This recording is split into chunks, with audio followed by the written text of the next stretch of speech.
Su Su and Xie Qingyan rushed towards each other, and it seemed that a life-and-death fight was about to take place. Li Ying and Xie Yaoshi were so shocked by this unexpected plot twist that they stood there in a daze. Xie Yaoshi was less shocked than Li Ying. After all, he knew that Su Su and Yi Yu had such a night together, but Li Ying didn't know that. In the chaotic scene, she was bumped by Xie Qingyan, who rushed forward to hit Su Su. She immediately reacted and pushed Xie Qingyan away, accidentally saving his life. Then Li Ying subconsciously followed the routine she had set before, ran to Yi Yu, and comforted him. "Don't get excited, Yi Yu. This matter is more difficult for men to accept, and Su Su didn't hide it from you on purpose. Who in the end times doesn't want to find a strong team to rely on?" There was a quail egg stuck in Yi Yu's throat. King Kong was standing behind him, doing the Heimlich maneuver for him. King Kong put his arms around Yi Yu's waist, clenched one hand into a fist, and held the other hand with his fist, and lifted Yi Yu up. Yi Yu pointed at Li Ying with difficulty breathing. His eyes were wide open. His face was red. He couldn't utter a word, but his eyes were so angry that it seemed like he was going to spit fire. "Yi Yu, calm down. Don't be angry," not knowing what Yi Yu meant by this expression. Li Ying looked at Yi Yu's painful appearance, wondering if this was too great for Yi Yu, so much so that Yi Yu wanted to kill Su Su. She smiled in her heart, and was about to comfort Yi Yu a few more words, when the scholar next to her blocked her forward. The scholar lowered his head and said to Li Ying with a smile, "Yi Ba Pai's meaning is to tell you to get out quickly, otherwise when he recovers, even if you are a woman, he will beat you to a pulp." Yi Yu, who was lifted up again by King Kong's Heimlich maneuver, nodded with difficulty and pain, and cast a grateful look at the scholar. Although he was almost killed by the scholar's eggs, Yi was still grateful to the scholar because he was still a brother who understood him. "Don't move, cooperate." King Kong was so anxious that he was sweating all over his head, fearing that Yi Yu would be choked to death by a quail egg. However, Yi was extremely uncooperative. He had difficulty breathing and was still trying to crawl toward Su Su. As for Su Su, she adjusted her route again and was ready to attack Xie Qingyan. However, Xie Qingyan still thought that he had Xie Yaoshi backing him up. Even though he was saved by Li Ying by accident, he was still fearless and wanted to rush forward to beat Su Su up. The survivors around him were also in a commotion. They all wanted to make trouble. Everyone wanted to take advantage of the chaos to grab something, and they used the excuse that the doctors and nurses were not doing anything and rushed into the medical building. Yi's brothers would never let these people get their wish, so they started beating them up in 2 or 3 hits. At this time, Junjiu screamed, and her hair was grabbed by the woman who was about to bang her head against the wall. Liang Xiaoqi saw this and shouted an injustice and rushed forward and punched them twice. The 3 women immediately started fighting. In the dimly lit ward in the medical building behind him, Su Xiaofeng, who had been lying unconscious on the bed, suddenly opened his eyes and became extremely clear-headed when Junjiu screamed.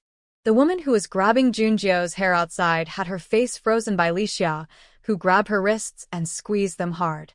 The woman screamed, unable to bear the pain, and immediately let go of Junjiu's hair. Li Xia took this opportunity to throw the woman out. In the chaos, Junjiu had long hair that was originally tied into a neat ponytail, but now her hairstyle looked like a bird's nest. She rubbed her scalp and looked at Li Xia's back. Just as she was about to say thank you to Li Xia turned around to look at Junjiu, said nothing, and continued to throw away the troublemaker. Let's talk about Su Su and Xie Qingyan again. Xie Qingyan, taking advantage of the anger in his chest, yelled rascal and was ready to run out and slap the slutty Su Su a few times. However, his route forward was repeatedly interrupted by the survivors running around and the special forces who were grabbing the survivors and throwing them out. Xie Qingyan suddenly came to his senses. As soon as he came to his senses, he became timid and afraid. Seeing Su Su circling around and walking towards him with murderous intent on her face, Xie Qingyan shuddered and turned around and ran towards the direction where Xie Yaoshi was standing. Su Su quickly caught up with him, with her slightly bulging belly, and hooked Xie Qingyan's calf with one foot. Xie Qingyan lunged forward and fell to the ground. Su Su rushed forward, pinning Xie Qingyan down with one leg to prevent him from moving and pinching Xie Qingyan's neck with both hands, strangling him hard with her arms, hard, strangling. Dare to call her daughter Xiao Ai a rascal. Today Su Su strangled Xie Qingyan in front of Xie Yaoshi. It would not be an exaggeration. As a high-level psychic, why did she not use her psychic powers to kill people, but strangle them with her hands? People who have had experience in killing people will know that there is no way to kill people, which can make you feel the fun and excitement of killing more than strangling someone with your own hands. She intended to kill him, but in a moment, Xie Qingyan's whole face turned crimson-purple. His eyes bulged out as he looked at Xie Yaoshi and stretched out his hand, implying that he was asking Xie Yaoshi for help. Xie Yaoshi frowned and threw out an electric spark, but he was very cautious in his consideration.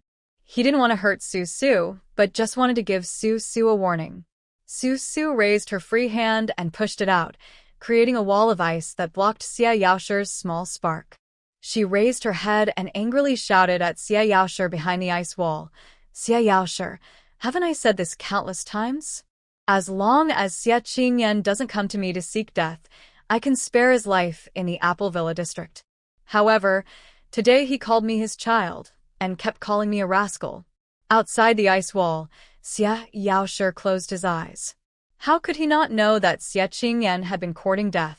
Sometimes Xie Yaoshi himself wanted to kill Xie Qingyan, but behind him, Xie's mother's terrified screams sounded without missing a beat. I don't know what Xie's mother heard, but she ran out of Xie Yaoshi's villa. When she got to Su Su's side, she saw Su Su behind a transparent ice wall, almost strangling her son to death. So Xie's mother ran to Xie Yaoshi in panic and begged, "Yaoshi, Yaoshi, please go and save Qingyan. Go and save your brother, please, Annie begs you." Those cries were filled with misery, and along with Xie's mother's grief, she knelt on her knees at Xie Yaoshi's feet. Xie Yaoshi's heart moved, and he threw out a large electric spark from his hand, which blew Su Su's ice wall into pieces. However, the electric spark was not over yet, and was reduced a little by the ice wall, turning into a small electric spark, which directly flew onto Su Su's shoulder. Su Su took advantage of the situation and flew up from Xie Qingyan's back, covering her lower abdomen and backing away to prevent Xie Yaoshi's electric sparks from hitting her. Her hair was flying up beside her cheeks, and she glared at Xie Yaoshi as she backed away. This small electric flower did not use up much of Xie Yaoshi's energy, and Su Su knew this. Even if she insisted on taking the electric flower, her shoulder would only be numbed by Xie Yaoshi for a while. But with her current physical condition, she couldn't fight against Xie Yaoshi. Even if Xie Yaoshi didn't want to hurt her, she didn't dare to confront Xie Yaoshi head-on. What a mistake. What a mistake. If I had known this would happen, why didn't I just kill Xie Yaoshi with one? Feeling a little sick, Su Su stared at Xie Yaoshi standing outside a pile of broken ice. On the broken ice, Xie Qingyan lay like a dead pig. It was unknown whether Xie Qingyan was dead or not, but he was motionless. Xie Yaoshi stood outside the cracking ice, looking at Su Su with firm eyes, revealing a hint of concern. His heart was not as complicated as Su Su's. He didn't regret not killing him or anything like that. Xie Yaoshi just wanted her to know that he wanted to save Xie Qingyan's life. That was all. Ah! In the distance, Yi Yu, who finally spat out the quail egg in his throat, shouted angrily and jumped out of King Kong's hands.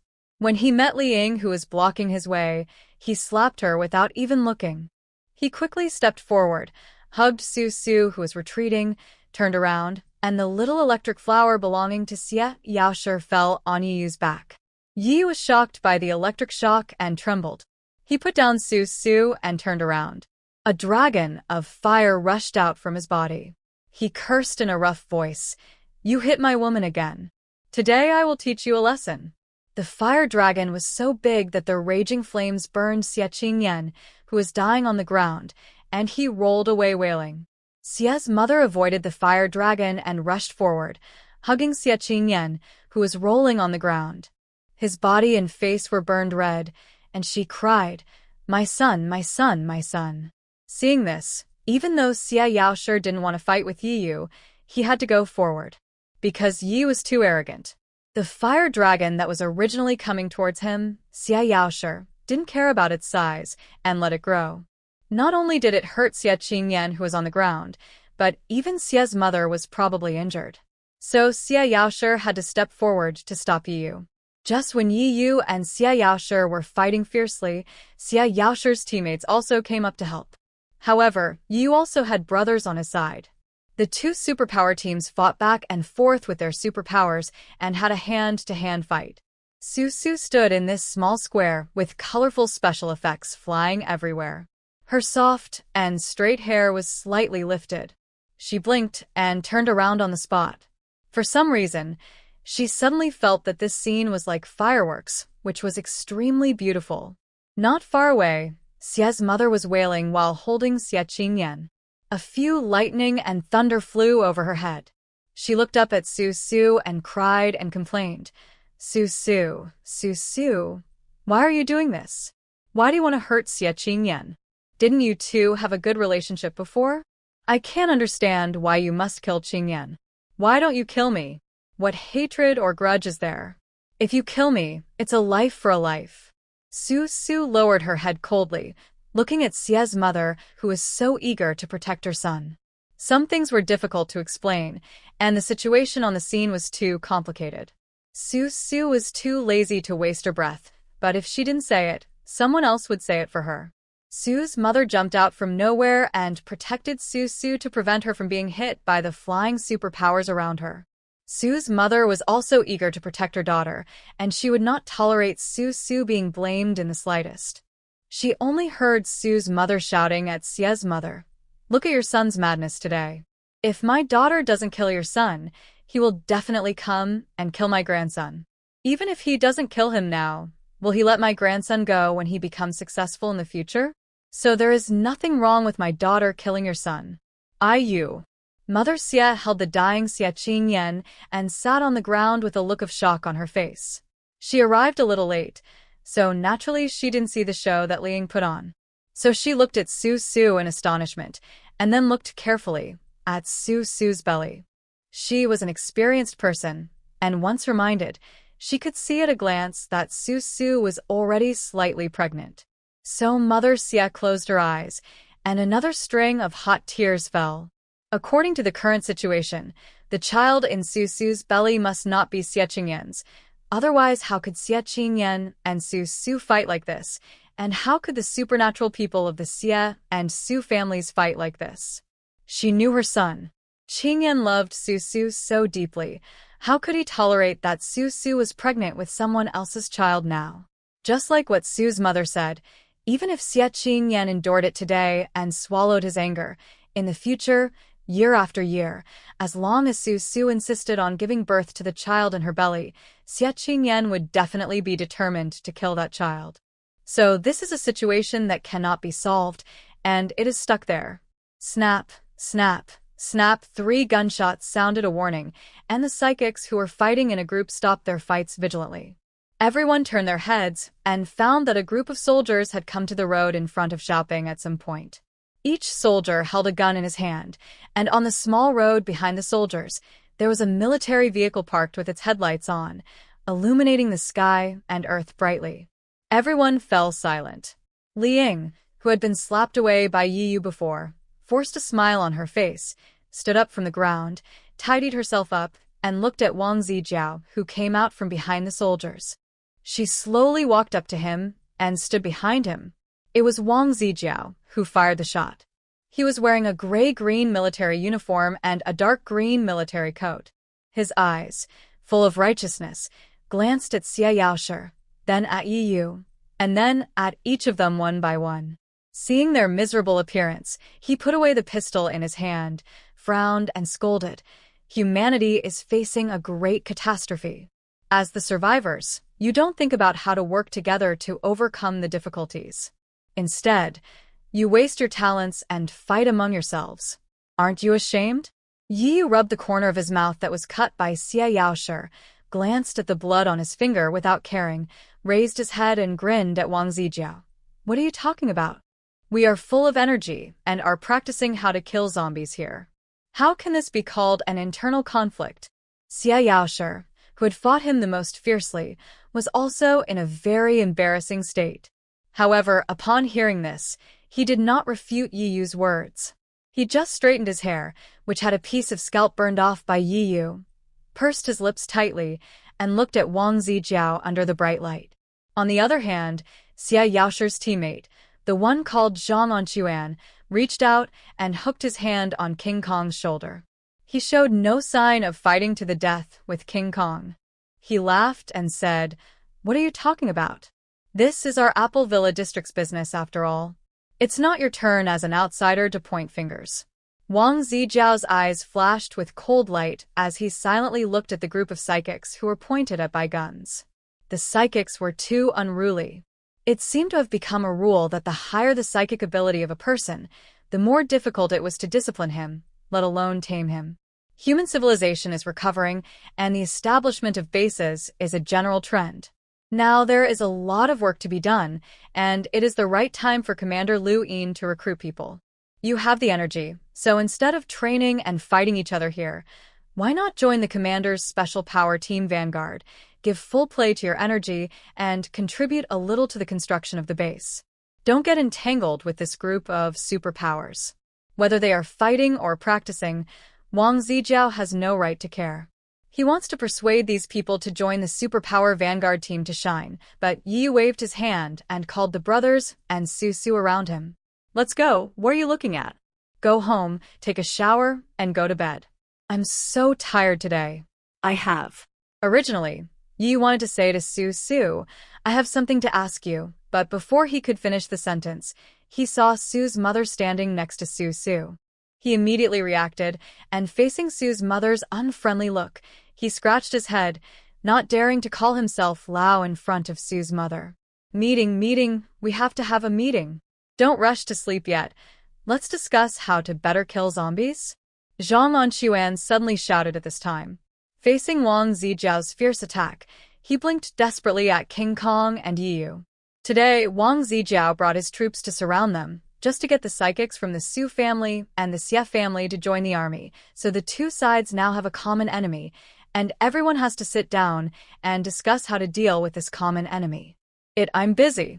Yi Yu didn't understand the hidden meaning of Zhang Anquan's words. He was concentrating on having an in-depth chat with Su, and didn't even try to carefully analyze what Zhang Anquan meant. But he didn't hear it, but the scholar did. The scholar, with bruises all over his face, immediately stood up, touched Yi Yu's arm, and said to Zhang Anquan, "It's time to discuss how to strengthen the cooperation between our two special ability teams in a harmonious and friendly manner." Wang Zijiao, who was watching from the side, let these superpowers put on a show without saying a word. Seeing that this group of superpowers did not take the men who surrounded them with guns in their eyes at all, and were about to leave in 2s and 3s, Wang Zijiao became angry and shouted at Yi Yu's back, "Yi Yu, you must obey. I order you now to return to the team with your death squad as soon as possible."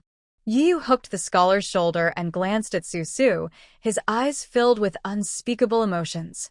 Then he turned his head and looked back at Wang Zijiao, grinning sarcastically. "Are you out of your mind too? The lives of me and my brothers have long been sold at the disease control center in the city. Now this life is given by this woman." He pointed at Su, who was standing in front of him, hooked his arm around the scholar's shoulder, and walked away. Everyone dispersed in 2s and 3s, talking a lot. Wang Zijiao stood in front of the bright car lights, his face shrouded in a dark shadow. After thinking carefully about Yi Yu's words, his expression changed obviously. But he still kept his composure, and did not go to Yi Yu to continue to complain. He just turned his head to look at the elderly, the weak, women and children who stayed there. After a quick glance, he stopped his gaze on Su. "Your name is Su?" Wang Zijiao asked knowingly, and looked up and down at the pale Su.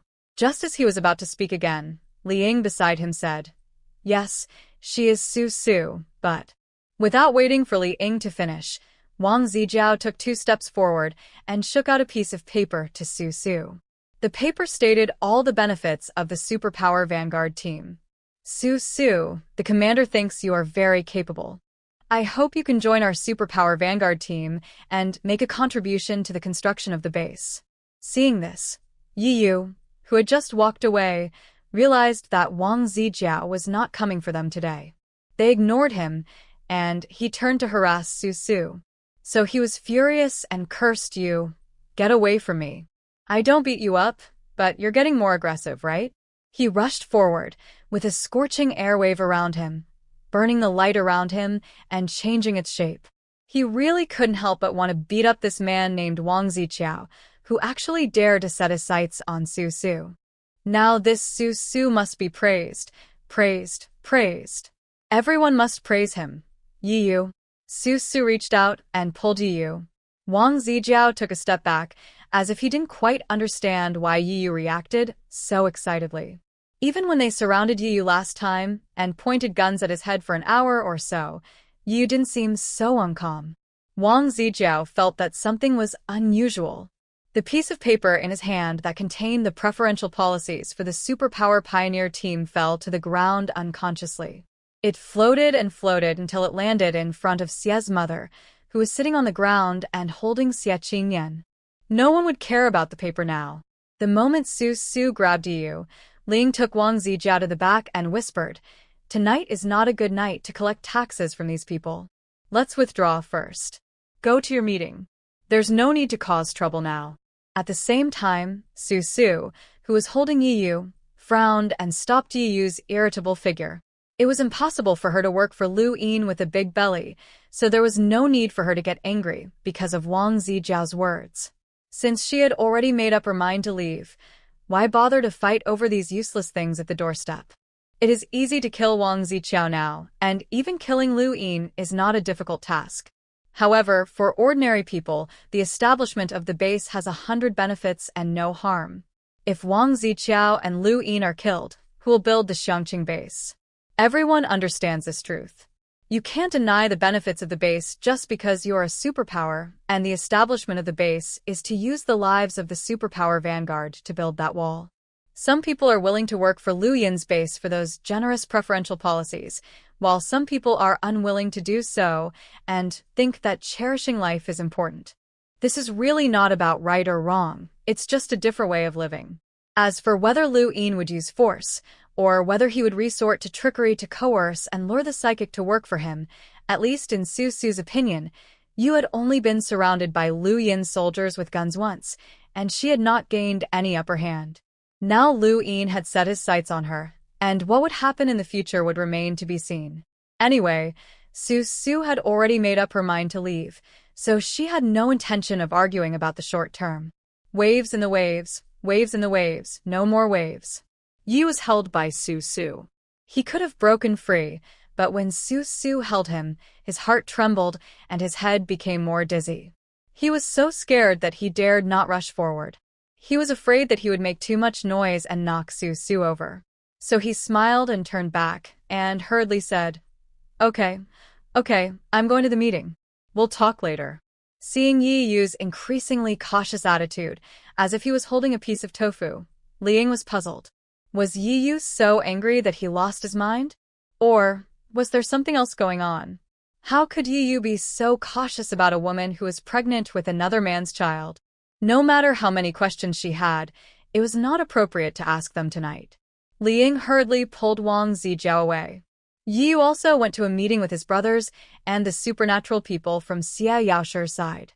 Su Su glanced at Xia Qingyan, who was dying on the ground, and Xia's mother, who was protecting Xia Qingyan tightly and was still thinking about whether to kill Xia Qingyan.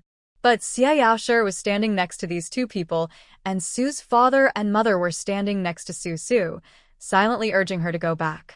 Su Su looked at Xia Yaoshi, feeling a little angry, and her expression was not very good. She would waiting for the day when Xia Yaoshi would be killed by Xia Qingyan. When Xia Yaoshi had a breath left, she would ask him whether he regretted protecting Xia Qingyan again and again today. Leaving Xia Yaoshi behind, Su Su followed Su's father and mother, left the medical building and returned to the villa. The doctors and nurses also began to clean up the mess. The survivors of the previous riot had already disappeared without a trace when the psychics started fighting. Dr. Hong was very interested in the cold, dead body lying on the ground. While the body had not yet turned into a zombie and stood up, Dr. Hong called 2 nurses. The 3 of them found a rope, the body, and dragged it to an unused villa for Dr. Hong to study.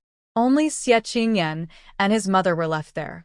Xie Qingyan was still unconscious, frowning and unwilling to wake up. Xie's mother held Xie Qingyan and looked down at the piece of paper in her hand that was full of preferential policies. It clearly listed the various preferential policies that could be enjoyed as long as one joined the Army's superpower Vanguard team. One of them was, the base army could protect the Vanguard team's families for life. The hustle and bustle of the night passed just like that. Su returned to the villa and was greeted by Brother Pai. He talked to Su's father and mother for a while, then walked out of the Su villa with his gangster and the baby in the gangster's arms. Su waved to Su's father and mother. The 3 of them were a little tired at this moment, so they went back to their rooms to rest before dawn. However, Su tossed and turned in bed, and she could not sleep well because of the inexplicable feeling of depression in her heart. Her 5 senses were very sensitive, and she instinctively felt that something big was going to happen. However, after meeting Wang Zijiao today, she found that this feeling of depression did not come from Wang Zijiao or Lu Yin behind him. What was that? She was a little anxious. She felt that it was not a good place to stay for long, and she had to leave as soon as possible. Then she wondered if she really had some symptoms of prenatal anxiety, as Reborned said. She was thinking about all sorts of things, and her consciousness gradually fell into a light sleep. In the medical building over there, the doctors and nurses spent the whole night cleaning up and finally sorted out the medical supplies lying in the yard. They were afraid that the next time the survivors came, they would mess up the supplies again. So they did what they needed to do at daybreak. Dr. Hong brought 2 nurses to Brother Pai's place to take the temperature of the 9 babies. Zhuo Shijia, Liang Xiaoqi, and Wu Daomei went to see Li Xiaoyu in another villa, while Junjiu returned to the medical building for routine ward rounds. In fact, there is nothing to check during the ward rounds. This so-called hospital is actually just a medical building converted from a villa, with only 1 ward. In the room lies a patient named Su Xiaofeng. With the efforts of Junjiu and Zhuo Shijia, Su Xiaofeng's condition is now steadily improving. As long as there is no major fluctuation, there will be little deterioration. Junjiu turned on the light in the corridor, fixed her ponytail, and opened the door of the ward. In the dim ward, on a single bed covered with a white sheet, Su Xiaofeng, who should have been asleep, was nowhere to be seen. Junjiu was stunned for a moment, then hurriedly opened the door. Just as she was about to shout for someone outside to help look for him, she saw Su Xiaofeng's thin figure by the window. He seemed to have heard the noise. He turned around in a blue and white striped hospital gown. Behind him was the light of dawn. With a smile in his eyes, he looked at Junjiu, who looked stunned and smiled slightly. "Hello, my name is Su Xiaofeng. May I ask who you are?" "Hello. I'm your attending physician." Junjiu didn't react for a moment, but then he suddenly came to his senses. He stepped forward, supported Su Xiaofeng's still unstable body, frowned and scolded. "Who told you to stand here? Your injury has only slightly improved. Don't move around. Don't get out of bed. Call a doctor or nurse if anything happens." With the support of Junjiu, Su Xiaofeng was very obedient, with a smile on his face, and slowly walked back to the bed. He was thinking about this female doctor, the one who had been talking to him when he was hovering between life and death. He remembered Junjiu's voice.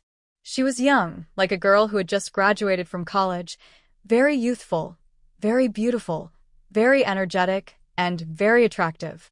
The story in the medical building had just begun. In the Su family's villa, Su's father and mother were still catching up on their sleep, but Su on the second floor turned over and suddenly felt that the fluctuations of water molecules in the air were not right. She suddenly opened her eyes and sat up. Just as she was about to get out of bed, a pair of hot big hands pressed her shoulders. Su looked up, her hair fell on those big hands, and she saw the person sitting opposite her. It was Yu. "You." He hugged Su tightly, and his whole body seemed to be trembling, as if he was frightened. He lowered his voice and asked, "Sua, Sua, please hug me, hug me. I'm feeling very anxious and unsure about what to do. I'm really panicking. Su didn't say anything and didn't have any other reaction. She had just opened her eyes and was a little confused for a moment, so she wasn't sure what Yu meant. Is what Li Ying said true? Are you pregnant? Yu, who was holding Su, leaned his face against Su's head. In the dim light, his eyes were filled with extreme fear. He held Su's body tightly with both hands and said nonsense. I can't calm down. I can't hear what they said in the meeting. Su, just tell me the truth. You are not really pregnant? Su hummed a word from her throat and frowned. Wasn't this matter already exposed by Li Ying? How long was Yu's reaction arc? It took almost a whole night for him to come and confirm with her. In fact, she really wanted to see Yu's face at this moment and want to know how Yu would react, but Yu hugged her tighter, and then he buried his face in her shoulder and didn't move. Is it my brother's? If it's not yours, then whose is it? Su's voice was a little shrill, and she asked Yu back. If Yu also thought that Xiao AI was not his like Li Ying, Su could kick this man out in the next second. Is it interesting or not? The time she and Yu had adult love, there was bright red blood on the bed, and Xie Qingyan had just denied it in person. So Xiao AI was not Yu's. Could it be that it was from a third man? Yu didn't say anything. Su started to get angry again. She moved her struggling body and suddenly stopped. She felt 2 drops of hot tears falling on her shoulders, burning her neck. Su was a little surprised and asked, Yu, are you crying? I didn't cry. Yu's voice was a little floating, and suddenly it sank. His face was still buried in Su's shoulder, and he cursed. You stinky woman. You kept it a secret from me. You must be 4 months pregnant, and you didn't tell me. If Li Ying hadn't told me today, when would you have confessed to me? It was so hateful that you felt like strangling Su to death. It was too much. Such a big thing, someone died, but Su didn't tell him. If Li Ying hadn't said it today, he would have been kept in the dark forever. Realizing this, Yu began to tremble again. He cursed Su, but held her even tighter with his hands, as if he wanted to crush her into pieces and put her into his bones and blood. Suddenly, he choked in his throat and sobbed softly, like a wild beast. Su was rubbed by Yu's strength, which made her feel a little painful. She was about to resist and raised her hand to slap Yu, but she stopped at the moment. She listened to Yu's cry, which was low and suppressed and echoed in her ears. Her heart softened and she sighed. Why are you crying? I don't intend to ask you to take responsibility. Stop crying. You are a grown man. Why are you crying over such a small matter? Do you think you are still a child? Did I say I'm not responsible? Yu was so angry that he straightened his head and yelled at Su's ear. His face, which was like a knife, was full of anger. His eyes were wide open, and his red eyes were full of grievances. How could he not feel aggrieved?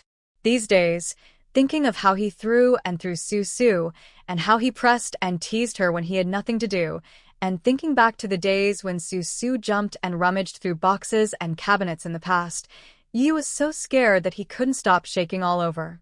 He is such a rascal. After yelling at Su, Yu looked sharp-eyed and saw that Su couldn't stand his loud voice. She tilted her head and frowned. Yu calmed down again, hugged Su back and comforted her softly. Sua, I didn't say I'm not responsible. This is my fault. I've been apologizing to you all along. You hate your brother, but there's no need to use this method. How about we try another way?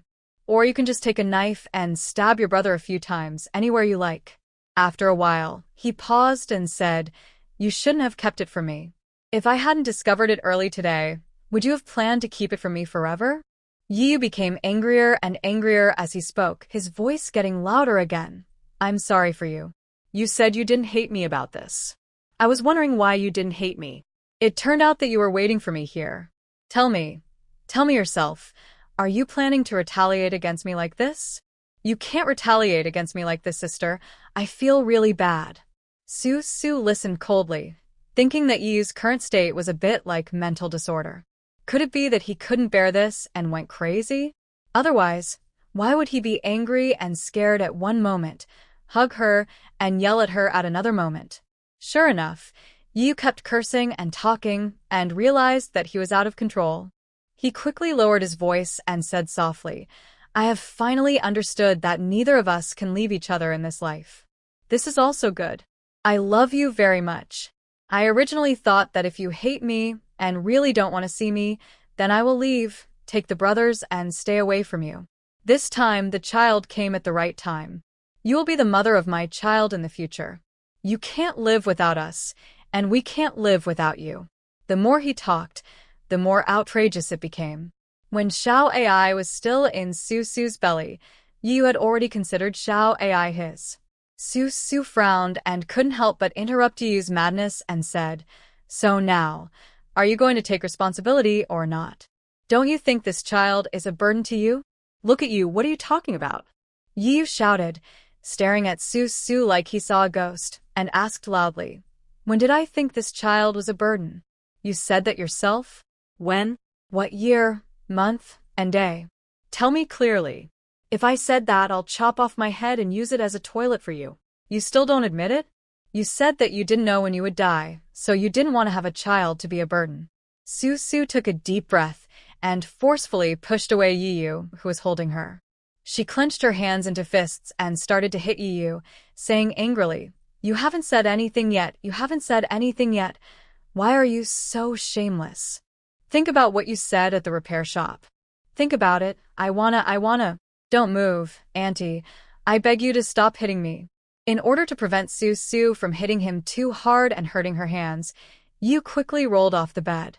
Seeing Su Su jumping up and trying to hit him again, Yu's heart trembled and he was so scared that sweat broke out on his head.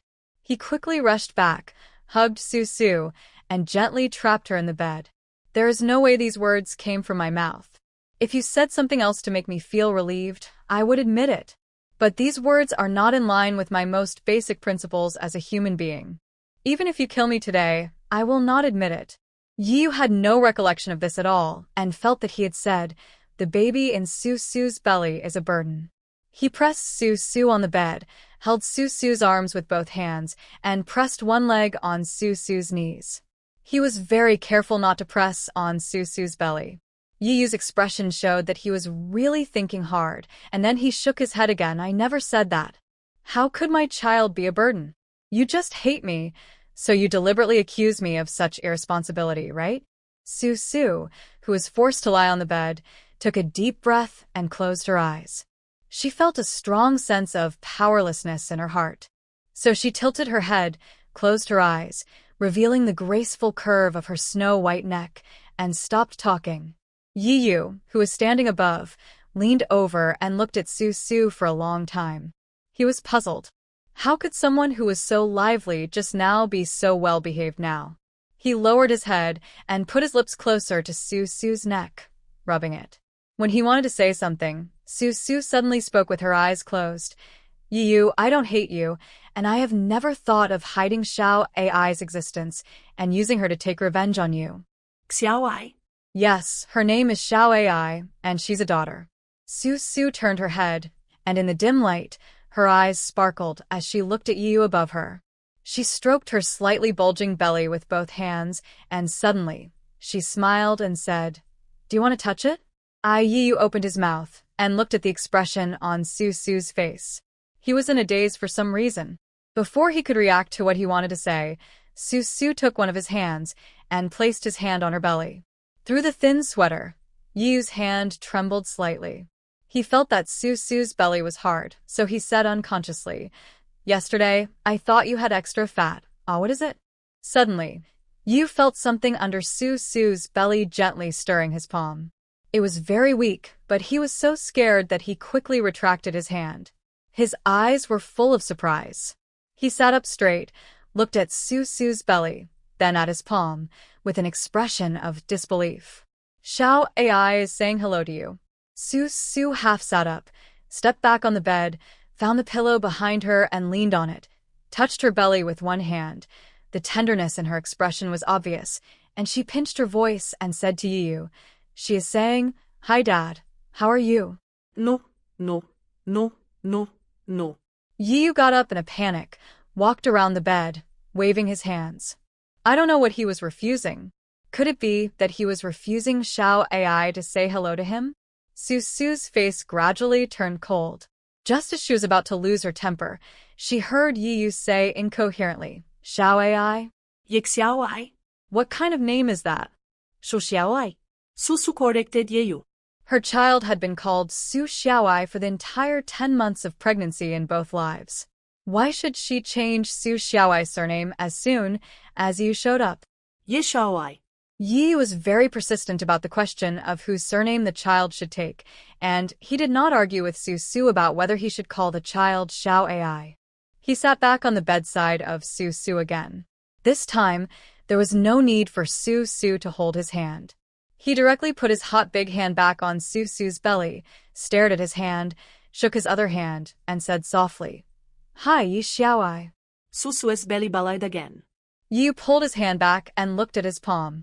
He didn't know why he started crying. 2 strings of tears hung on his face. He looked at Susu with half surprise and half astonishment. She can actually hear me talking. What a fuss. Looking at the tears on Yiyu's face, Susu sighed, stretched out her hand, wiped the tears from Yiyu's face, and asked, Didn't you just say that you didn't cry? What's this? Hey. He smiled in an extremely embarrassed manner, lowered his head, sat closer to Susu, and reached out to touch Susu's belly again. This time Yi Xiaoai didn't kick his palm, so Yu got a little anxious and asked, Why isn't my girl moving? She's too small. She gets tired after moving a few times. She needs to sleep. Oh, then you sleep too, and let her sleep well. Yu quickly helped Susu lie down, and then he shrank like a child, shrinking his body until he shrank to the side of Susu's belly and whispered softly, Girl, you sleep well, hee. For some reason, seeing Yu so happy, Susu's eyes suddenly turned red, and her heart was very sad. Before today, Xiao Ai had never moved in her belly. As soon as Yu touched her, Xiao Ai became happy. It seemed that this child still needed a father. How lonely must the little love in the previous life have lived? Susu tilted her head and closed her eyes. She didn't want Yu to see the expression on her face, so as to avoid any complications. As she tilted her head, Susu really fell asleep. In a daze, she felt that Yu had been guarding her for a long time. When she woke up, it was almost dark, and Yu was no longer by her side. Susu felt a little better, so she went into the bathroom to wash up, put on some clothes, and walked out of the bedroom. She went downstairs and took a look around the kitchen. Susu smiled, found a pair of bowls and chopsticks, and sat at the dining table to prepare to drink the porridge. She wondered if the frozen meat in the refrigerator was almost finished. Just as Susu scooped out a spoonful of porridge, she suddenly felt a little strange. Why were both her parents not in the villa today? It was also very quiet outside the wall, as if there were no signs of people moving around. Her heart suddenly sank, and the feeling of depression from yesterday came back. Susu just refused to drink the porridge on the table no matter what. People who've been in the apocalypse for too long would easily have wild thoughts at the slightest disturbance. People could say she had paranoid delusions, or that she was too nervous. Anyway, this was the situation now. Xia Qingyan was eyeing Xiao Ai covetously, and Lu Yin was not a good person. Susu couldn't be so careless. The surrounding environment was obviously not right, and she didn't dare to put the food on the table into her mouth. Realizing that the environment was too quiet, Susu immediately went back to her room, changed her sweater, put on a tweed jacket, went out to change her shoes, took Yiyu's 2 sabers that were placed on the shoe cabinet in the entrance, and walked out of the villa. The Su family villa was originally surrounded by a high wall, but recently Su's father started to make trouble again. He wanted to enclose several residential villas nearby, so he started to build a new wall next to their house. Su's mother still has 6 greenhouse vegetable plots, and she dare not expand anymore because the rice and vegetables are growing more vigorously and faster and faster. It used to take a day and a night to grow one crop, but now the seed sown in the morning can be harvested in the evening. If she expands a few more vegetable plots, Sue's mother is worried that the grain and vegetables will become a disaster. In fact, in Sue's opinion, Sue's mother's worry is completely unnecessary because Sue's mother is now farming on a small piece of land. She only farms 6 small plots of land by herself. With a small amount of land, the amount of grain and vegetables to be grown is also small. Sue's mother's supernatural energy has nowhere to go, so it can only accelerate the growth of grain and vegetables. If we plant more land in the future and increase the amount of grain and vegetables, the growth rate will naturally not be as fast as it is now. But Sue didn't say anything about these things. She just thought of Sue's mother as an ordinary person, and Sue's mother also thought of herself as an ordinary person. Since they all thought of themselves as ordinary people, the rest of the people were naturally brainwashed by Sue and Sue's mother and thought that Sue's mother was also an ordinary person. This undoubtedly gave Sue's mother a layer of protection, so that the outside world only focused their attention on Feifei, who was beside Xie Qingyan, and did not even look suspiciously at Sue's mother. After taking a look at the heavy ears of wheat in Sue's mother's vegetable garden, Sue looked at the gate of her own wall. The gate was locked from the outside by Sue's mother. It was obvious that she was not at ease with Sue sleeping in the house when she left, so she locked it on purpose. Sue touched the baby in her belly, took a few steps back, took a running start, climbed over the wall, and ran out. As soon as she landed, she heard a faint sound coming from Li Xiuyu's villa. Sue took 2 quick steps, holding a military knife in one hand, and walked into Li Xiuyu's villa yard, only to see Dr. Hong, Liang Xiaoqi, and Wu Daomei picking up the silk fluff from a large white cocoon. The person lying in this huge white cocoon is Li Xiaoyu. No one knows what kind of special ability Li Xiaoyu has. White silk has grown all over his body, and he has wrapped himself into a big cocoon. Looking at this, he looks quite similar to those insects that turned into butterflies before the end of the world. Sue walked in. Liang Xiaoqi was holding a tray with a wisp of white silk in it. When she saw Sue come in, she smiled and greeted her. Sue, you're awake. Where are they? Where are my parents? Where did they go? Approaching Liang Xiaoqi, Sue lowered her head and glanced at the tray in her hand. She felt that the white silk floss in the silver tray looked snow-white and bright. Under the setting sun outside the window, it even reflected a hint of orange-red light. Suddenly, Sue felt that these silk floss were a little unusual. There is a trading house outside. You can use your supplies and crystal cores to exchange for what you need. So I left a few people to patrol the area, and the rest of the people took the supplies they didn't need to exchange for things. Oh, Sue nodded, her eyes fixed on the coil of silk thread in Liang Xiaoqi's hand. She frowned at Liang Xiaoqi's words. So many people, but only a few were left. Although according to Liang Xiaoqi, a few people were left for patrolling, it was too careless. Now is different from the past. Because of the depressed feeling in her heart, Sue thought that she should talk to brother Pai Yiyu and at least leave enough armed forces in the future. As for whether her parents would be taken hostage by Lu Yin after they ran away, Sue was not too worried. At least before she and Yiyu had a complete falling out with Lu Yin would not do such a stupid thing as to destroy his own Great Wall and forcibly take hostages, which would provoke a strong backlash from Sue and Yiyu. Immediately, Sue tilted her head again, looked at Dr. Hong, and asked, "What is the great use of Li Xiuyu's silk floss?" Dr. Hong was wearing a white mask and a white doctor's uniform. He was holding a pair of tweezers in his hand and carefully picking up a piece of white silk. He was observing the sunlight outside the window.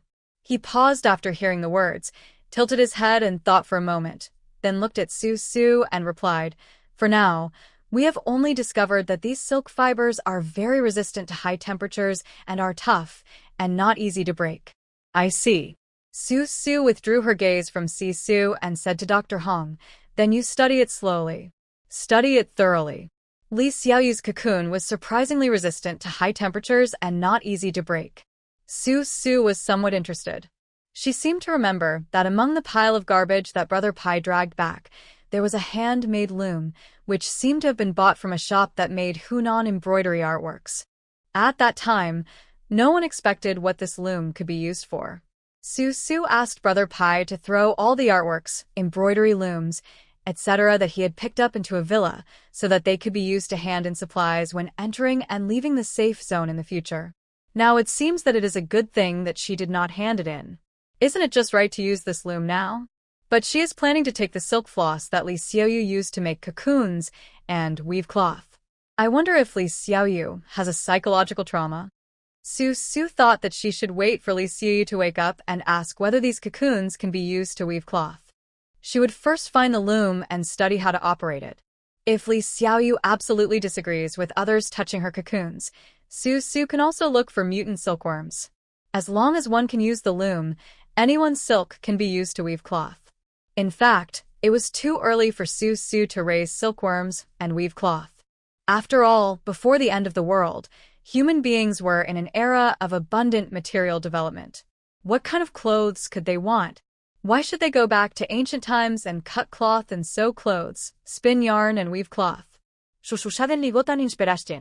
After all, the silk spit out by mutant silkworms is different from ordinary silk. After disinfection, the silk of mutant silkworms has a series of advantages such as fireproof and waterproof, cool and breathable, tough and durable. How great would it be to use the cloth woven from mutant silk to make a few small close-fitting clothes for Xiao AI? Su, do you want to go out for a walk later? Beside her, Liang Yaoi interrupted Susu's thoughts. She couldn't help but feel excited and yearning for the hustle and bustle outside. She said to Su in a babble, "I heard that it's very lively outside today. There are many things waiting to be exchanged in the trading house. The army even built a wall with missing person notices all over it. Young nurses of Liang Xiaoqi's age naturally have parents and relatives, but on the day of the end of the world, several of them, Junjiu and Dr. Hong, were on duty. They were not allowed to bring mobile phones into the blue light room and the neonatal intensive care unit, as they would interfere with the operation of the equipment. So until they were rescued by Su, Yu and others, Liang Xiaoqi, Junjiu, and the others had not contacted their parents and relatives. Later, they were safe and had mobile phones at hand, but so many days had passed since the end of the world, and the mobile phone signal was intermittent. When the mobile phone signal was good, they called their parents and relatives, but none of them answered the phone. So this wall covered with missing person notices really attracted Liang Xiaoqi. She couldn't wait to run over and see if there was any news about her parents or relatives. "Oh, sure, I can go and take a look." Facing Liang Xiaoqi's excitement and anticipation, Su was not very interested. Her parents were both there, and her daughter was well in her belly, so Su had no one she wanted to look for. Moreover, this base was only a prototype, and it was still a safe zone that had just been established. The so-called wall covered with missing person notices was just an information wall that could not be scaled up. Compared with the information center of the future base, this wall was actually a trivial matter. But for the survivors now, having such a wall is already very exciting. Survivors who want to find out the whereabouts of their loved ones must be full of hope for this wall. The reason why Su wanted to go and take a look was that she thought it wouldn't hurt to take a look. She didn't know if this trading house was located in the same place as in her previous life. Moreover, all her parents and friends had gone to see this trading house. Su felt heavy in her heart and didn't know what was going on. It would be good to go out and relax. She made an appointment with Liang Xiaoqi to meet in front of the wall half an hour later, and then they went their separate ways. Liang Xiaoqi and Wu Daomei went to deliver the silk floss in the tray to Dr. Hong, while Su went to the villa where the supplies were stored to find a loom. But as soon as she entered the villa, she was frightened by the various furniture and electrical appliances in the mess. Brother Pai and his group would go out for a walk every day, and at Su's instruction, they would bring back all kinds of messy things, so the villa was filled to the brim. It was hard to figure out where the so-called loom was placed in the villa. She decided to ask Brother Pai to take some time to clean up the mountain of supplies, then turned around angrily and went back to the wall of her villa, waiting for Liang Xiaoqi to come out. After a while, Liang Xiaoqi came out skipping in casual clothes. In fact, Liang Xiaoqi was not very old. In the early spring, she took off her monotonous nurse uniform, put on a denim jacket, and carried a black riveted shoulder bag. She looked very youthful and beautiful, just like an ordinary girl before the end of the world. Susu, let's go. Liang Xiaoqi walked forward and excitedly took Susu's arm. She paused, not used to such intimacy with others, and her face froze. However, Liang Xiaoqi walked forward with Susu's hand as if there was no barrier, saying as she walked, "Brother Pai knew that the trading house was open today, so he paid us wages in advance. I got 3,000 ordinary crystal cores this month. I'm treating you today. If you like anything, just tell me and I'll give it to you." Brother Pai is now in charge of the entire hospital. Although he used to be a gangster, he is good at management and accounting. Not long after the hospital opened, he implemented his previous management methods in the hospital and divided the hospital's profits into 3 parts, one for Su, one for Brother Pai himself, and one for Yu. In addition, every doctor, nurse, and Chinyu Ruerue who helps with odd jobs in the hospital receives a monthly salary. However, Liang Xiaoqi's monthly salary is only 3,000 crystal cores, which she received before a month has passed.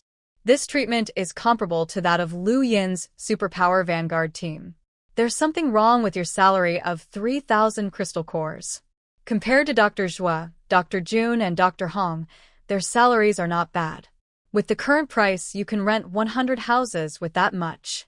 Su, who was holding hands, pursed her lips and smiled softly. It took her a short time to adapt to Liang Xiaoqi's intimacy. She couldn't help but start to tease the little nurse. Liang Xiaoqi pursed her lips, her eyes curved into 2 small crescents with a smile, and explained, "Originally, I didn't have such a high salary. There were only more than 1,000 crystal cores on the payroll. But Brother Pai said that I had worked hard to take care of Su Lei, so he gave me more than 1,000 crystal cores in his personal name, so the total is 3,000 crystal cores. Wow, the price is so cheap now. 30 crystal cores can rent a house. Wouldn't I be a high-income class before the end of the world?" She was enjoying herself and got into the car with Su. Considering that Su was now 4 months pregnant, Liang Xiaoqi took the initiative to go to the driver's seat and drive. Su sat in the passenger seat. They were not driving the military jeep that belonged to Yu, but a city SUV that Su had found casually near Brother Pai's villa. There were troops everywhere outside, and the people in the army drove military jeeps when they went on official business. Su didn't want to be confused with Lu Yin's people, so naturally, he didn't want to drive a military jeep to show off. The two chatted and laughed as they drove out of the Apple Villa district before it got dark. Liang Xiaoqi was playful and had already learned about the situation outside after Wu Daomei went out for a walk. So while driving, she said to Su in the passenger seat, "The commander named Lu Yin set up his command post opposite the Apple Villa district, which is the police station before the end of the world. The trading house is 2 or 3 streets away from here. I heard it's quite big. Hey Su, look, there are many survivors on the road. TSK, I heard that the safe zone is going to put up barbed wire again, and they are recruiting a large number of ordinary people to put up the barbed wire." Liang Xiaoqi, who was sitting in the driver's seat, was like a little sparrow. She kept talking about things that Su knew in her previous life. She responded intermittently, and soon, Liang Xiaoqi drove the car outside the trading house. Lu Yin's barbed wire fence was pulled up very quickly and had to be re-pulled every 2 days because he was expanding his territory very aggressively. The scope of the safe zone was getting bigger every day, and people from the Superpower Vanguard team died every day. Correspondingly, many ordinary people who were pulling the barbed wire also died. It's not that there are crowds of people outside the trading house, but there are still quite a few people. Many survivors took unnecessary supplies to exchange for things they need. If they don't want to exchange things, they can also sell the supplies to the trading house. The trading house will give the survivors corresponding crystal cores based on the value and the needs of the safe zone. In the suburbs of Xiangqing, which is still just a safe zone, there are not many survivors. A large number of survivors are isolated outside the safe zone because they cannot or do not want to pay supplies and crystal cores. As the prototype of the base takes shape, the management of the safe zone becomes more and more strict. It was estimated that because a trading house opened today, all the survivors in this area ran out. Su Su looked out from the car and saw two groups of soldiers with machine guns lined up outside the trading house, and some survivors crowding around outside the trading house. In addition, a piece of land was specially cleared and surrounded by a circle of soldiers. Those soldiers surrounded some survivors squatting on the ground. Found it, Su Su, look, they're over there. Liang Xiaoqi parked the car, lowered the window, and waved in a certain direction outside. Su Su looked in the direction Liang Xiaoqi was waving and found that Yiyu and his group, Pai Ge and his group, her parents, Qin Yu Ruerui, Zhuoshi Jia Junjiu, and a few others were all gathered together and standing on top of the trading house. The trading house was located in none other place than the place where Su Su had met Qin Yu before. It was a commercial center before the end of the world. There was a square above and a supermarket below, and the trading house was located inside the supermarket. She observed from the outside and found that there were quite a lot of people crowded in the trading house, and some survivors were standing or sitting in groups in the square, just like Yi Yupi and the others. As for the group of survivors squatting on the ground surrounded by the soldiers, there was no need to speculate too much. They were probably some people who were causing trouble in the trading house and were caught and surrounded one by one. This order was quite standardized, which made Su Su feel comfortable. So after Liang Xiaoqi jumped out of the car, Su Su also got out of the car, supported her waist, and slowly walked towards Yiyu and others. After she walked up the stone steps to the square, she found that many survivors were setting up stalls here, and the information wall that Liang Xiaoqi praised was on a billboard on one side of the square. The billboard was very large, but in just one day, it was covered with missing person notices. Su's father and mother moved some and used supplies, a few old clothes, etc., and set up a stall in the square. There were countless people setting up stalls like them because if they sold these supplies directly to the trading house, they could only exchange them for some crystal cores, and a large pile of supplies could not be exchanged for a few crystal cores. If time was not urgent, they would just put them in the square and use the barter situation to exchange for the supplies they needed. Zhuo Shijia and Jun Jiujing took a few pieces of bread and squatted on a nearby stall to exchange them for medical supplies. There was a lot of band-aids on the stall, of all kinds of brands such as Haichuang brand and Yunnan Heiyao brand. Before the apocalypse, all kinds of band-aids of various brands and prices were available on the stall. The stall owner put up a sign, hoping to exchange them for some food.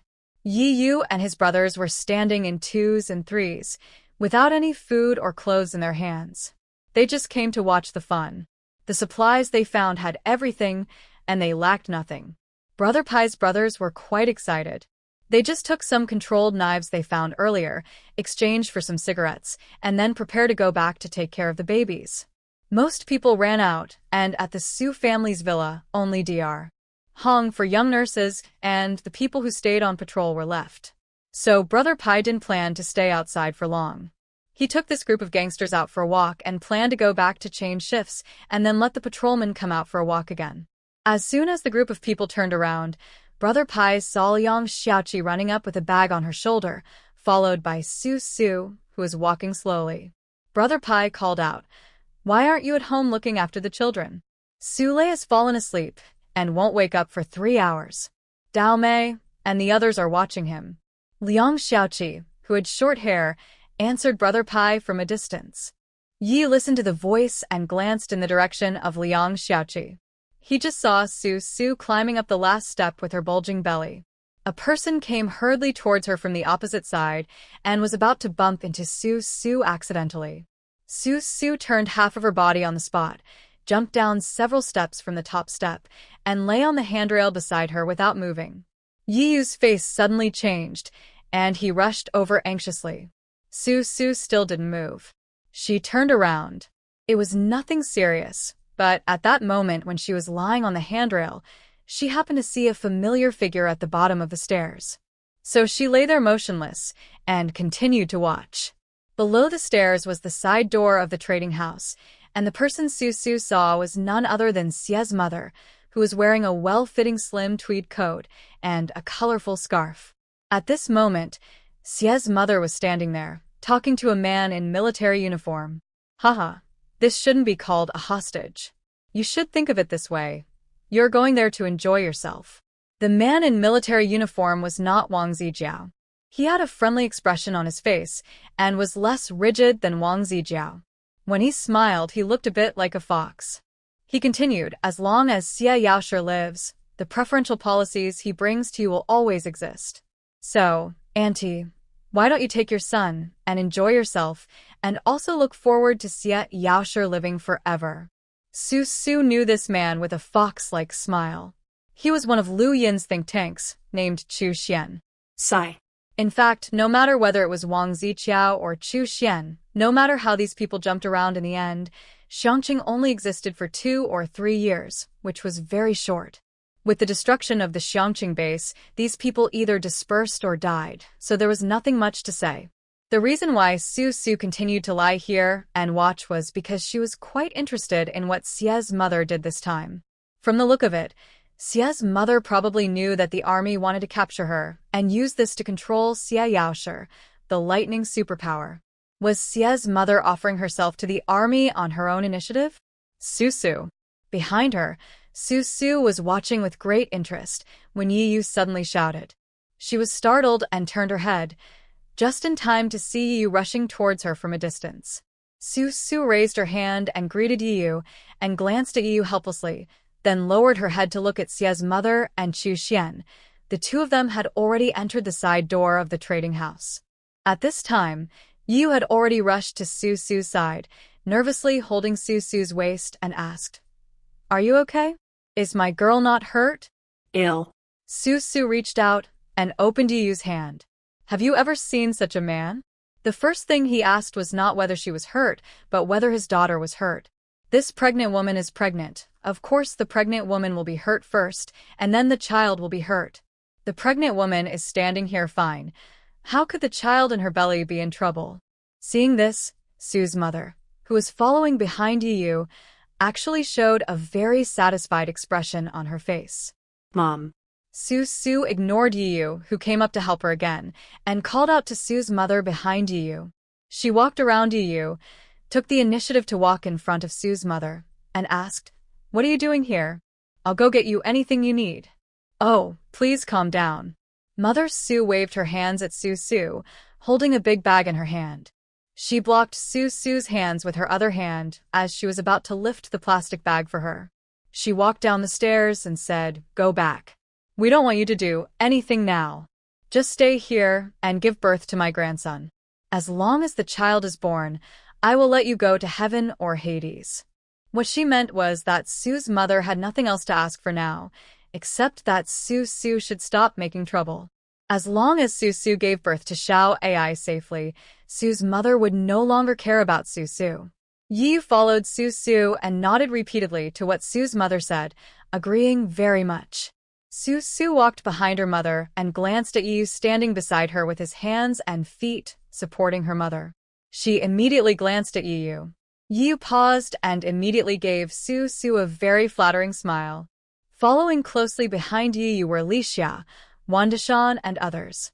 King Kong stayed with Su's father and protected Zhushijia. Brother Pai had originally planned to go back with Yi Yu and the others, but since Liang Xiaoqi came out and wanted to hang out outside, Brother Pai stayed and only sent a few gangsters back to the villa to drag supplies. They have too many supplies and they take up too much space in the villa.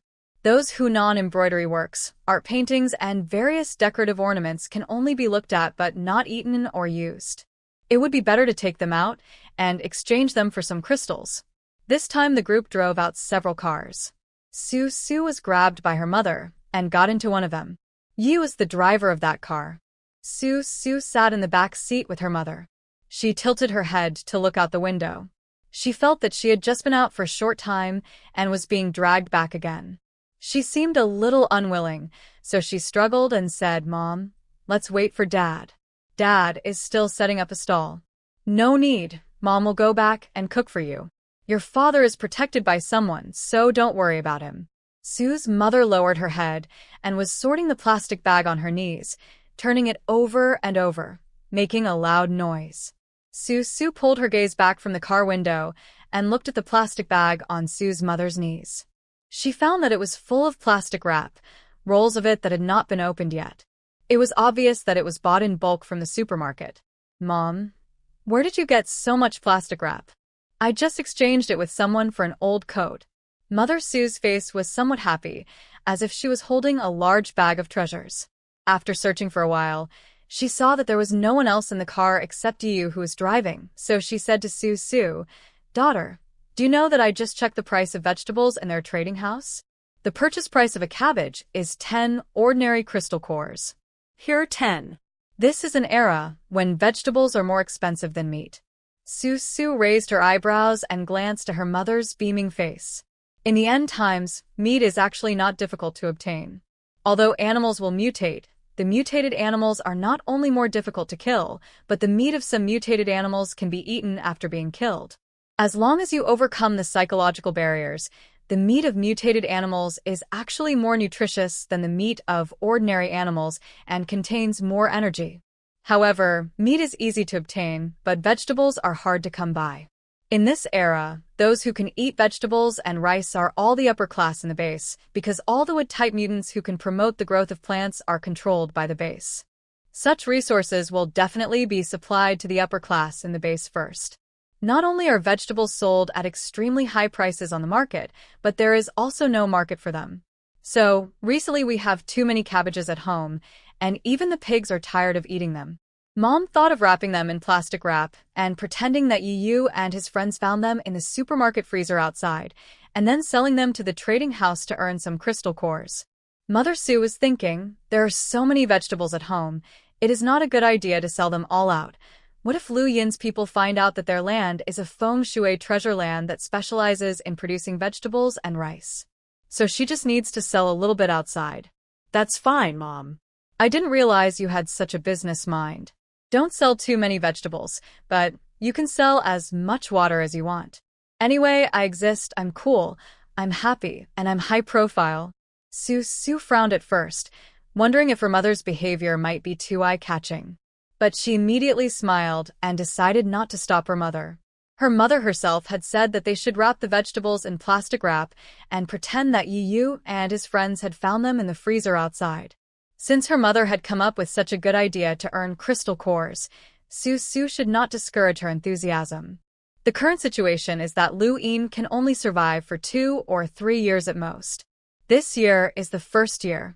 Even if someone suspects in the future that the vegetables that Su Mu sells are self-produced and self-sold, and that they are led in the wrong direction by Su and Su Mu, they will only suspect the land and seeds, and will not think that it is actually Su Mu herself who has mutated. Once it is discovered that Su's mother is actually a wood-type mutant, I'm afraid the Xiangqing base will be almost destroyed. But before it is destroyed, is Su still in the Xiangqing base? Su's mother needs a protective color because she is old and can't stand Lu Yin's exploitation. But Su is different. Lu Yin already knows that she is a high-level water-based psychic, so why is she still hiding it? Naturally, she will sell as much water as she wants. As long as Lu Yin has a crystal core, she has water. Sell until Lu Yin goes bankrupt, and she has it all. The price of water is not as high as vegetables. For example, a 7.5 L bucket of purified water before the end of the world only costs 5 crystal cores. The decorations sold by Brother Pai are even cheaper. 10 paintings are packed for only 1 ordinary crystal core. Su's mother sighed a little. In the society before the end of the world, a piece of Hunan embroidery could be sold for tens of thousands or even hundreds of thousands of yuan. A cabbage piece would cost about 2 yuan, and at most the cabbage would be packaged nicely and sold in the supermarket refrigerator for less than 10 yuan. A 7.5 L bucket of mineral water would cost no more than 12 yuan at most, and the cheapest brand would only cost 6 yuan. Now that the end of the world has come, the whole society feels a bit chaotic, and many things have overturned Su's mother's cognition. She suddenly feels that her own land is like a mountain made of crystal cores. It is as precious as it can be. Shushushmail. She was not surprised by her mother's words. She and her mother were just discussing the matter of earning Lu Yin's crystal cores by farming cabbages and purifying water. The car had already arrived at the gate of the Apple Villa district. When she came out, it was not completely dark yet. When she came back in, it was already pitch black. Su Su was still talking to her mother, but her eyes inadvertently glanced towards the Apple Villa district. She felt that it was pitch black in front of her, as if she was drilling into a bottomless black hole. Su Su's relaxed and comfortable mood suddenly became heavy again. She began to feel that something was wrong. Su Su couldn't tell what was wrong exactly, but this Apple Villa district always made her feel depressed. When she saw the gate, a voice in her heart told her that it was unsafe, unsafe, and unsafe. Under the dim streetlights, the car gradually approached the gate of the Apple Villa district. Several military vehicles were parked at the gate, and several soldiers were standing outside, talking to the survivors at the roadblock. This roadblock was set up by Xie Qingyan's people in order to confiscate the survivors' supplies. Now that the safe zone has been set up by Lu Yin, private roadblocks are naturally not allowed in the safe zone. If the survivors want to hand over their supplies, they cannot hand them over to Xie Qingyan, but have to hand them over directly to Lu Yin's troops. Having lost the right to confiscate supplies, the survivors on Xie Qingyan's side were somewhat unhappy and were trying to make trouble with those soldiers. They accidentally blocked the road leading to the Apple Villa district. Yu thought that Su Su might not have had dinner yet and wanted to send Su's mother back quickly to cook for Su Su, so he got out of the car cursing and walked forward to mediate. As soon as he left, the door of a military vehicle next to them opened, and Liang came down wearing high military boots and knocked on the back seat window of Su Su. Su Su opened the car window, tilted her head to look at Liang, raised her eyebrows and asked, "Do you have anything to say?" "I have a question." Liang smiled at Su Su with her red lips bent, nodded to Su's mother as a greeting, and then asked directly, "Whose child is in your belly?" Liang couldn't figure out this matter. Logically, she thought she had a big handle on Su Su, which could be used to alienate Su Su and Yiyu. However, she didn't know that after throwing out this trump card, the relationship between Su Su and Yiyu became closer. So, Liang couldn't figure it out. Why? She went back and thought about it all night, and felt that the problem was still with the child in Su Su's belly. The child should be Xie Qingyan's, but Xie Qingyan denied it, so it was another man's. But if the child was another man's, why was Yiyu so nervous about the child? Could it be that this child is Yiyu's own? But that shouldn't be the case. Yiyu and Su Su have only known each other for 4 months, and Su Su has been pregnant for 4 months. How could it be Yiyu's? Before I tell you whose child it is, I want to ask you a question. Su Su's eyes contained a faint cold light. She looked at Liang outside the car window and asked, "What is your grudge against me? Why do you want me to die in the superpower vanguard team with a big belly?" This. Liang tilted her head, frowned and thought carefully, shook her head, and told the truth. "I didn't make any such associations. I instigated Xie Qingyan to persuade you, and the commander wanted you to join the superpower vanguard, but I didn't think you would agree. But if you really join the army, I will have a chance of promotion and there will be no loss for me. As for whether Su Su was pregnant or not, and whether she could handle the extremely intense work in the superpower vanguard team, that was not within Li Ying's concern. You are becoming more and more honest." Su Su in the car tilted her head to look at Liang and sneered twice. She didn't know what to say to Liang at this moment. When this woman first teamed up with them, she was still trying to get close to her in a secretive way. Now, maybe she felt that the incompatible relationship between them had been made public and she was too lazy to even make the most basic modifications. Instead, her attitude seemed extremely frank. He is becoming more and more like a real villain. "So, whose child is in your belly?" Ignoring Su Su's sarcasm, Liang insisted that she only wanted to know this. Su Su blinked and suddenly smiled. "It doesn't matter if I tell you. Anyway, if you don't know it from me, you will find a way to find out from other places. This child is Yiyu's." "How is that possible? You and Yiyu have only known each other for 4 months. Li Ying's face, which was covered with a layer of BB cream, looked extremely pale under the streetlight. She stared at Su Su closely, not wanting to miss any small details on her face. Then she said, "The time doesn't match. Yiyu and I went to bed when we didn't even know each other." Shushu laughed again. Seeing the incredible expression on Li Ying's face, she was actually very happy. So she said a few more words to Li Ying in a good mood. You are too pragmatic, so realistic. People who are too realistic are too lacking in emotions. Before the end of the world, it's not bad for women to be more realistic, but after the end of the world, being too realistic makes it difficult to make true friends. There's nothing wrong with striving hard, but you've tried too hard, and you seem to be too heartless and ungrateful. Li Ying's face became paler and paler. Before she could recover from what Su Su said, she was scolded by Su Su directly. She only heard Su Su continue to say, everyone has his own way of living.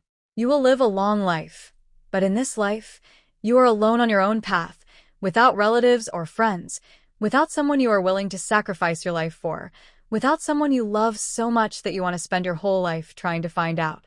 With an empty heart, you just keep trying to climb up, and finally you have money, power, and influence. However, living to that level is meaningless. That's all I have to say. Goodbye, Li Ying. As soon as Su Su finished speaking, Yu opened the car door and got in. He turned around, looked out of the car, glanced at Li Ying standing outside the car window, stepped on the accelerator, and drove into the Apple Villa district as if Li Ying didn't exist. Li Ying was left standing there, her face turning pale and blue. She felt that she had been like a monkey for the past few days, thinking that she could be the king of the Monkey Mountain because she got a banana. In fact, the tourist Su Su was just standing outside the Monkey Mountain in the zoo and watching her show off. Did Li Ying regret what Su Su said? Did she realize her mistake? No, she didn't. She just felt that Su Su's pregnancy was still a good card, but she just got it wrong. If she had known that the child was Yi Yu's, it wouldn't matter. She could create a smokescreen and let Yi Yu think the child was Xie Qingyan's. But it is too late to assume all this now. Yi Yu and Su Su are now becoming more and more inseparable. Xie Qingyan also denied it on the spot. It is too late for her to jump out and create this smoke bomb now.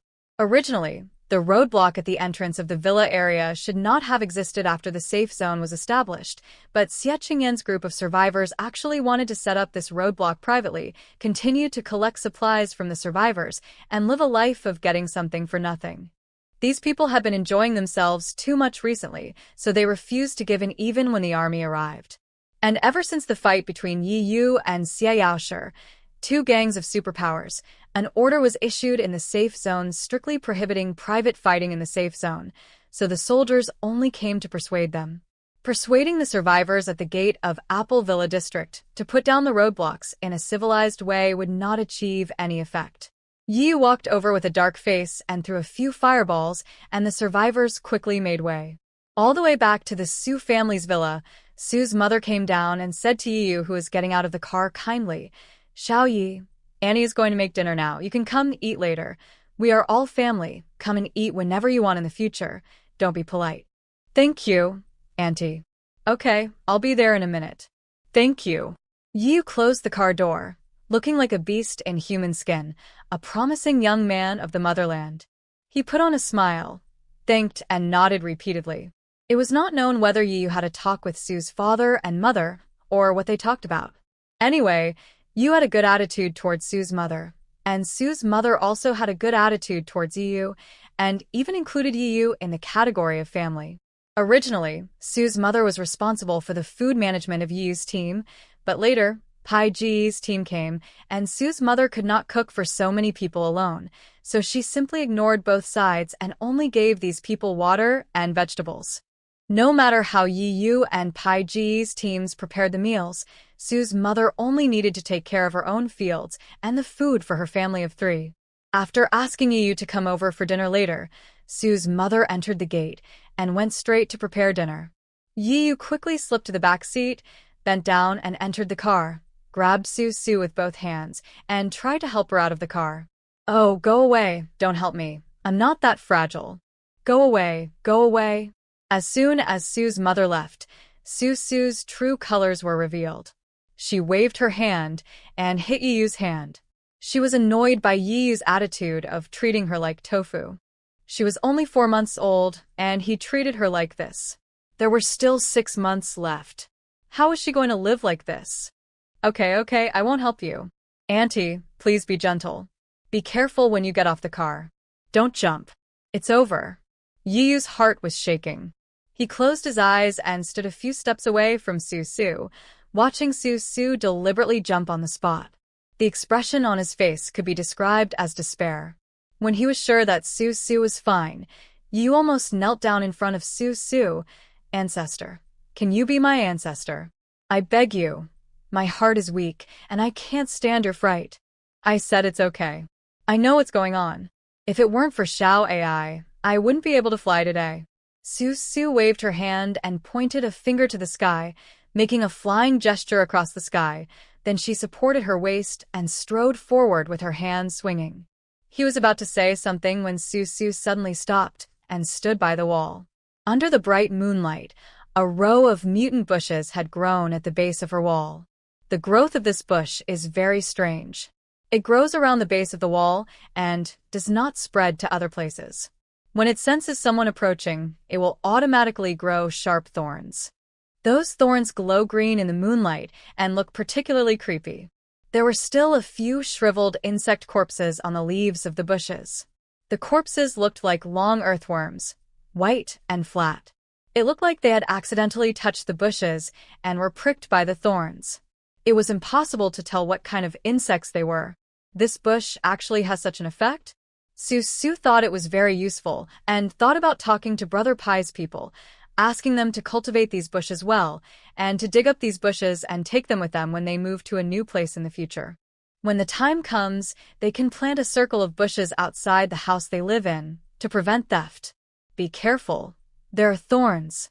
Yi stretched out his hand and saw that Su looked thoughtful and was looking down at the bushes.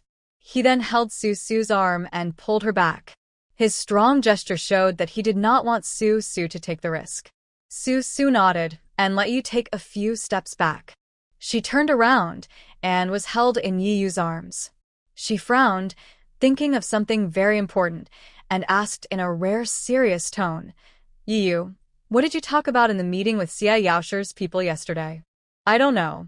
It seems like we got to know each other. Yiyu was a little confused. He had a meeting with Xia Yaosher's people last night. His mind was wandering the whole time, and he didn't remember exactly what was talked about. He only vaguely remembered that both sides introduced themselves, and then Xia Yaosher's people came out to speak one by one. Go back and ask King Kong and the others what Xia Yaosher's plan is. A cool breeze blew, and the temperature in early spring was still a little cold at night. Su shrank her neck, and Yiyu raised his hand, pulled Su into his arms, and protected her tightly. He only uttered and didn't say anything while holding her. Su was thinking that when she saw Xia's mother coming to Chu Xian today, she probably understood in her heart that Xia Yaosher would probably work for Lu Yin from now on. But if he wanted to work for Lu Yin, it was up to him to do it himself. Su had to make plans for her family early. Yiyu, I've thought about it and feel that we should make plans as soon as possible. Lu Yin has set his sights on you and me. We will definitely not be able to live in peace in the future. As the saying goes, a cunning rabbit has 3 burrows. I want to find a safe and secret place outside to store some supplies in case of emergency. Now, there are not many kinds of supplies to be stored. When people store supplies, they just think of food, vegetables, water, and the like. However, as long as Su Mu and Su are there, these things can be produced at any time and will not be a problem at all. What Su wanted was to store some solar panels, gasoline, pots and pans, as well as baby diapers, milk powder, and some medical supplies for future use. These past few days, she always felt that something was going to happen, and she had a heavy feeling of depression in her heart. Just now, she deliberately followed Liang Xiaoqi for a walk outside. Strangely, as long as she stood outside the Apple Villa district, the feeling of depression disappeared. After coming back, she felt extremely depressed again. So Su was thinking that no matter what, she had to prepare another nest. Just in case if something really happens and they can no longer live in the Apple Villa district and Lu Yin is really annoying, then when they leave this safe zone in a hurry, they will have a place to stay so that they won't be in too much of a hurry. Yiyu tilted his head and thought for a moment, then looked down at Su in his arms and said, Originally, I was planning to take you away immediately and not stay under Lu Yin's nose for a moment, but you are already 4 months pregnant, so the plan has to change. I still want you to give birth to my daughter in a safe and stable place, and then we can leave. It's too late. Su frowned, shook her head, took a few deep breaths, and looked like she was having a hard time breathing. Yu quickly loosened his hand, fearing that he had held Su too tightly. However, Su smiled and continued as if she didn't mind. I can't wait for 6 months. I'll go out with you to look for a place tomorrow. We have to prepare this nest in advance so that we can leave whenever we want. Okay, I'll listen to you. Hearing this, Yu had no choice but to agree, but then he shook his head and said, I'll go. You don't have to go. You can't see well. Su opened her mouth and rolled her eyes. With your dull 5 senses, you can also see the good places? What does this have to do with the 5 senses? Of course it matters. What era is it now? It's the end of the world. Do you know what's buried in the ground? Mutated plants and what else? Snakes, insects, rats, and ants all make their nests in the ground. Even though this house looks beautiful, you still have to feel it. Feel whether this place poses a threat to you. Do you feel comfortable standing on it? Looking at Yu's confused face, Su felt like she was talking to a cow. Well, it was enough as long as her 5 senses were strong. She immediately left Yu and turned into the villa. Yu touched his head, still not understanding. Can he feel whether a new place to live is safe or not just by feeling? He turned around and felt it carefully. He only felt that the wind was very strong and he was very hungry. Apart from that, he didn't feel anything else. Their team judged and handled danger by listening, seeing, judging the speed of danger's arrival and their physical abilities. No one relied on feeling. If feelings were so magical, 2 of them wouldn't have died in the city. While Yu was standing outside the fence, wondering what this feeling was, Su's mother was already busy in the villa. She casually fried pork with green peppers, stir-fried beans with oil residue, and stir-fried Shanghai greens with garlic. When she saw Su coming in, she tilted her head and asked, Why didn't you eat the porridge I cooked for you? I didn't eat it. The environment was not right. You and Dad were not here. I was afraid that someone would poison me. Hearing this, Su's mother paused, holding a wooden spatula in her hand, turned around, looked at Su, who was already sitting on the sofa in the living room, and asked, Su, has the situation become so serious? Although Su's father and mother were held in the Apple Villa district by Su, they were not completely ignorant of what was happening in the outside world. They probably knew that Xie Qingyan hated their grandson very much and had dealt with the commander of the safe zone, Luin, to force Su, Yu and others to join the superpower vanguard team and work for them. But even so, is it serious enough to require precautions regarding food? On the sofa, Su nodded, turned around and looked at her mother, her face solemn. Mom, this world is far more complicated than you think. Zombies and mutant plants and animals are not scary. People are always scary. Oh. Mother Su looked at the solemn expression on Su's face. She also felt that this matter really needed to be prevented in advance. Things like today where no one was left in the villa must never happen again. So she nodded and said to Su, Then from now on, your father and I will always leave someone to look after the house. We will be careful about food and clothing. Winter is cold, but it will pass. Thank you to all of you who have given me warmth. Dry your tears and keep moving forward.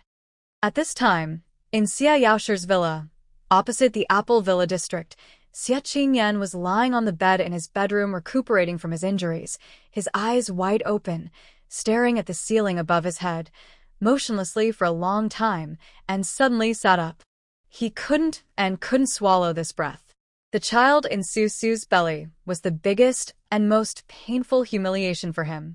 This was even more difficult for Xie Qingyan to accept than if Su had directly followed Yu. Just at this moment, Xie's mother opened the door and came in. Seeing Xie Qingyan's appearance, she immediately walked to the bedside, with tears in her eyes, and asked with concern, Son, what's wrong with you? Mom, I feel bad. Don't be sad, Qingyan. Mom knows you're feeling miserable, but there's nothing we can do about it. Don't mess with Su. Xia's mother didn't know what to say to Xia Qingyan. She and Xia Qingyan were just ordinary people with limited abilities, but Su Su and Yu were both people with lofty status and special abilities. However, Xia Qingyan still wanted Su Su to obey his orders in this way or that way, which was simply not feasible in reality. She saw things more clearly than Xia Qingyan, and she also knew that the mother and son's current status and position in this villa area were actually just two appendages kept by Xia Yaoshi. But Xia Qingyan was the only one who couldn't see this clearly. He was unwilling to wake up from his dream of being the pride of the sky in the past, and he brought some messy survivors to annoy Xia Yaoshi. The most urgent thing now is to save his life. How can he allow himself to be sad?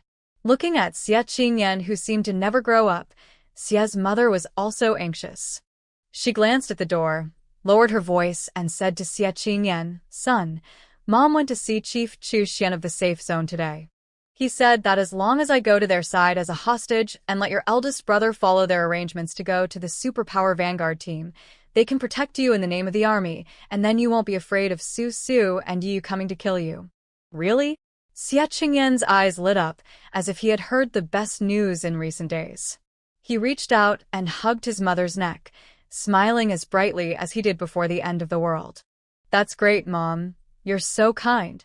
As long as I'm safe, I'll get my revenge sooner or later. By the way, I have to go find Fei Fei. They said that as long as Fei Fei joins the superpower team, I can also get a position in the army. I must go and persuade her again. As long as he can gain a foothold in Lu Yin's army, can he not kill the evil child in Su Su's belly? It doesn't matter. It doesn't matter. There is a long way to go.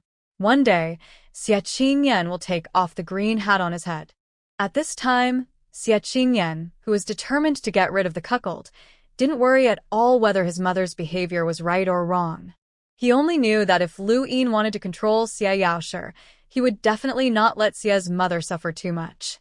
When Xia's mother went to Lu Yin's side, she would follow Lu Yin to eat and drink all the good things. When Xia Yaoshi surrendered to Lu Yin, their family would all belong to Lu Yin. Xia Qingyan was anxious to offer Fei Fei to him.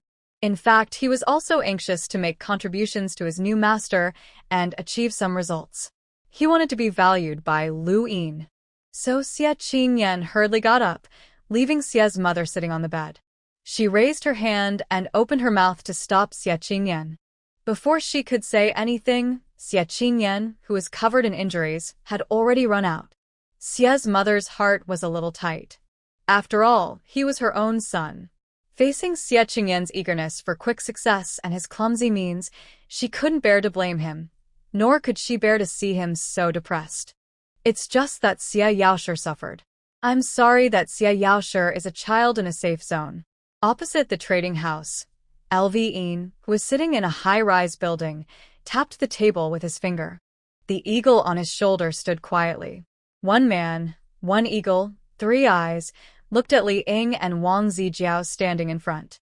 Behind him, outside the French window, a red sun was rising slowly. Lv snorted coldly. Xia Yaoshi's relatives have been controlled. What about Yiyu's? Commander, Yiyu has no relatives. Wang Zijiao lowered his head and stated the fact. Not only Yiyu had no relatives, but the entire suicide squad had no relatives. When the Suicide Squad was formed before the end of the world, the higher-ups were afraid that some other forces would use the relatives to control the squad, so they picked all orphans to join the squad. No, no, no. Lu Yin smiled, and there was a sense of profoundness in his smile.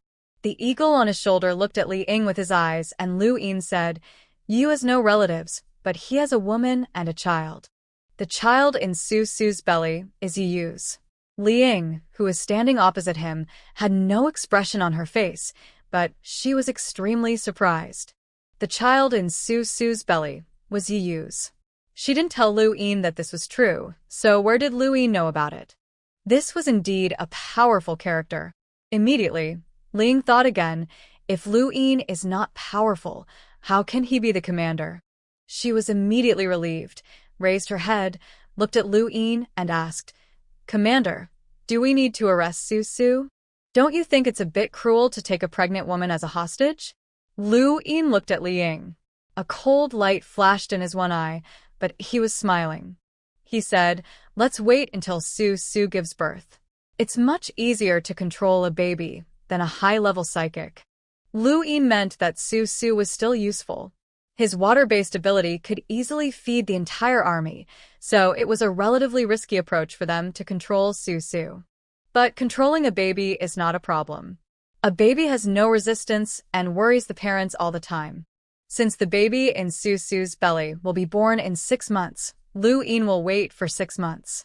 By then, as long as he holds the child in his hands, neither Su Su nor Yu can escape from his palm. It's really cruel. Li Ying looked at Lu Yin, and her heart beat uncontrollably. It wasn't the beating of her heart, but a feeling of fear. For some reason, words popped up in Li Ying's mind, seeking the skin of a tiger. Then she lowered her head, and a smile flashed in her eyes. What was there to be afraid of? The more such a leader there was, the more he could lead her to the sky. Didn't she always look down on this team and that team? She always felt that these teams were too cumbersome, too many considerations, and too soft-hearted. Now that she was following someone like Lu Yin, it was exactly what she wanted. So what was she afraid of? Who was nearly skinned from a fever in the Apple Villa district, Li Ying suddenly felt that the child in Su Su's belly was a little pitiful. This child had already been targeted by all kinds of people and forces before he was born. If he could really give birth safely in the future, who knows how he would become a burden to his parents. It was also because people like Su Su could not accomplish great things. If it were Li Ying, she would have aborted the child on the first day she found out she was pregnant. In such a society at the end of the world, she actually still wanted to have a child. Isn't it ridiculous? After listening to Lu Yin's admonition with Wang Zijiao, Li Ying walked out of the tall building. Suddenly, a woman ran over to them. She had disheveled hair and looked panicked. Her clothes were messy and she was shouting, "There are bugs eating people, there are bugs eating people, it's so scary, help, help." The direction the crazy woman ran from seemed to be near the Apple Villa district. Just as she ran closer to Li Ying, she was stopped by 2 soldiers holding long spears, one on the left and one on the right. Li Ying looked up and saw that everyone on the street was walking in an orderly manner. There was no commotion in the direction of the Apple Villa district. Where did these bugs that eat people come from? What's wrong? Wang Zijiao walked out from behind Li Ying and looked at the crazy woman who was held up by 2 soldiers with a frown. The crazy woman was still shouting and screaming as if she was stimulated by something and couldn't calm down at all.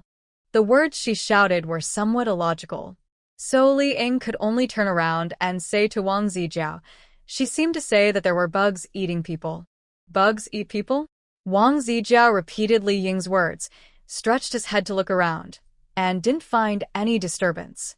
He could only glance at the crazy woman and ordered the soldiers, "Keep her away and don't disturb public order." Yes. The 2 soldiers who were driving the crazy woman nodded their heads, pointed their guns at the woman's head, and took her away. Even from a distance, they could still hear the crazy woman shouting, "That bug is so big, so big. There are so many of them, as big as a child's arm. They bit off my husband's head with one bite at a time. They hide underground in the stinky ditches, in the toilet pits, everywhere, haha. They are waiting to grow up. Everyone run, run." Madman. Wang Zijiao listened to the crazy woman's words and spat. If it was true that the woman said that there were bugs everywhere underground, how could they live peacefully on the ground? In their safe zone, they had never found a dead person before, not even a dead person's bone. Bugs eat people, but they can't eat bones too, right? What is waiting to grow up? It sounds like even insects understand conspiracy, which is a bit nonsense. But in any case, it is better to be safe than sorry. Wang Zijiao randomly pointed at a soldier standing next to him and ordered, "Go call a few survivors and check the sewers to see if there are any bugs in there. Pay attention to safety and report back at any time." Yes. Following the soldiers' sonorous and powerful response, in the Apple Villa area, Su Su suddenly woke up facing the morning sun, as if she had drowned. She gasped for breath and felt that her tailbone was about to split in pain. Then she turned sideways, rubbed her tailbone while lying on the bed, and sat up with difficulty. She looked down at her stomach, smiled bitterly, touched the little love in her stomach, and sighed. Baby, my ace hurts a little today. Can you rub it for me in my belly? Her belly bulged slightly, barely visible, as if in response to Susu's words, which immediately made her feel better. Even though her tailbone was painful from waking up early, it couldn't dampen her good mood. So she cheered herself up, got up, dressed, and went downstairs for breakfast. In the dining room downstairs, Sue's mother had already prepared steamed buns and porridge. Sue's father was busy in the yard.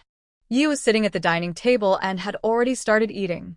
When he saw Sue coming downstairs, he quickly swallowed the steamed bun in his hand in 2 or 3 bites, stood up and ran to the stairs to help Sue up. Go away, go away. Sue waved her hand to let Yi go. What was there to help? Before she could help him, Sue's mother turned around and poked her head out from the kitchen door. Sue immediately grabbed Yi, held Yi's hand, and slowly walked down the last 2 steps like an emperor. Don't let her mother see her skipping down the stairs, or she'll scold her again. Mom, Yi and I agreed yesterday that we should go out for a walk and see if we can find some clothes for the kids. Holding Yi's hand, Sue walked quickly into the kitchen and sat at the dining table. Yi sat down beside her and asked with a strange look on his face, when did they agree on this yesterday? Sue tilted her head and glared at Yi. Yi blinked his glasses, but still didn't understand. Sue lowered her voice and warned, just shut up and try saying one more word. Yi made a zipper motion with both hands and pulled it over his mouth, successfully shutting his mouth and swallowing all the questions in his heart. I'll feel a little more at ease if you go out with Yi, but you can't leave the safe zone, you can't go to dangerous places, you can't jump around, you can't climb up and down, don't lift high, don't. Faced with a series of no's from Sue's mother, Sue lowered her head to drink her porridge. Yi nodded repeatedly, looking so serious that he wanted to take out a notebook to write down all the no's. Sue finished her porridge without listening to her mother's words. She said a few coquettish words to her mother and quickly slipped out the door. In the yard outside the door, her father was building a wall alone. Sue greeted him and said, Dad, why didn't I see Arrow come to help you build the wall today? Him? Huh? Father Sue looked a little annoyed. He turned to look at Sue and Yi, who followed closely behind her. That Arrow is a big shot now. He has become very successful following Chu Xian. How can he be here to build a wall for me? Well, haha, it's normal for people to leave and for others to stay. Let's see if there are any people who refuse to pay back Zhua's debt tomorrow and get a few of them to do hard labor for you. Sue smiled and persuaded her father, who was feeling a little upset. She also understood that her father felt that Era left too decisively, without any reluctance at all, and just left without any hesitation. But everyone has different aspirations. Some people don't want to live such a plain and simple life as a plasterer and want to become a civil servant in the future base. Isn't it up to them to choose? Thinking of Eru, who looked honest and had eaten countless meals from the Su family in the past few months, Sue's mood sank. She felt that in this end times, nothing was scary except human hearts. Human hearts were the scariest thing. The scary thing was that they could be sold out by the people around them at any time. Sue's father said a few more words, but Sue didn't listen. She looked at Yi, who chatted with Sue's father from time to time, then pulled her woolen coat closer, opened the gate and walked out. South of the Yangtze River, the weather in March is already sunny. Except for the morning and evening when you still have to wear thicker clothes, you can take off the outer layer of clothes at noon and just wear a long-sleeve shirt. It was much more lively outside the wall than at the Su family villa. Zhua Shijia and Junjiu were leading Brother Pai to exchange supplies with a man who drove a van. Su took a closer look and found that the man driving the van was the one who set up a stall selling band-aids in the trading house yesterday. The man was wearing a sheepskin felt hat and looked like the horse-riding herdsman in old movies. He was also wearing a woolen waistcoat and had a smile on his dark face. These breads were obtained by Paige and his subordinates from a bakery more than half a month ago. The breads were stored in sealed bags, so they can be kept for a longer time. However, Su Su would not eat this kind of bread that had been left out for a long time, and the people in the medical building would not eat it either, and the babies would definitely not eat it. Brother Pai could only eat it with his 19 gang members. After eating it for a few days, the gang members couldn't stand it anymore and wanted to switch to rice and vegetables. So the breads were put aside. As the weather was getting warmer, if the breads were not disposed of, they would go bad.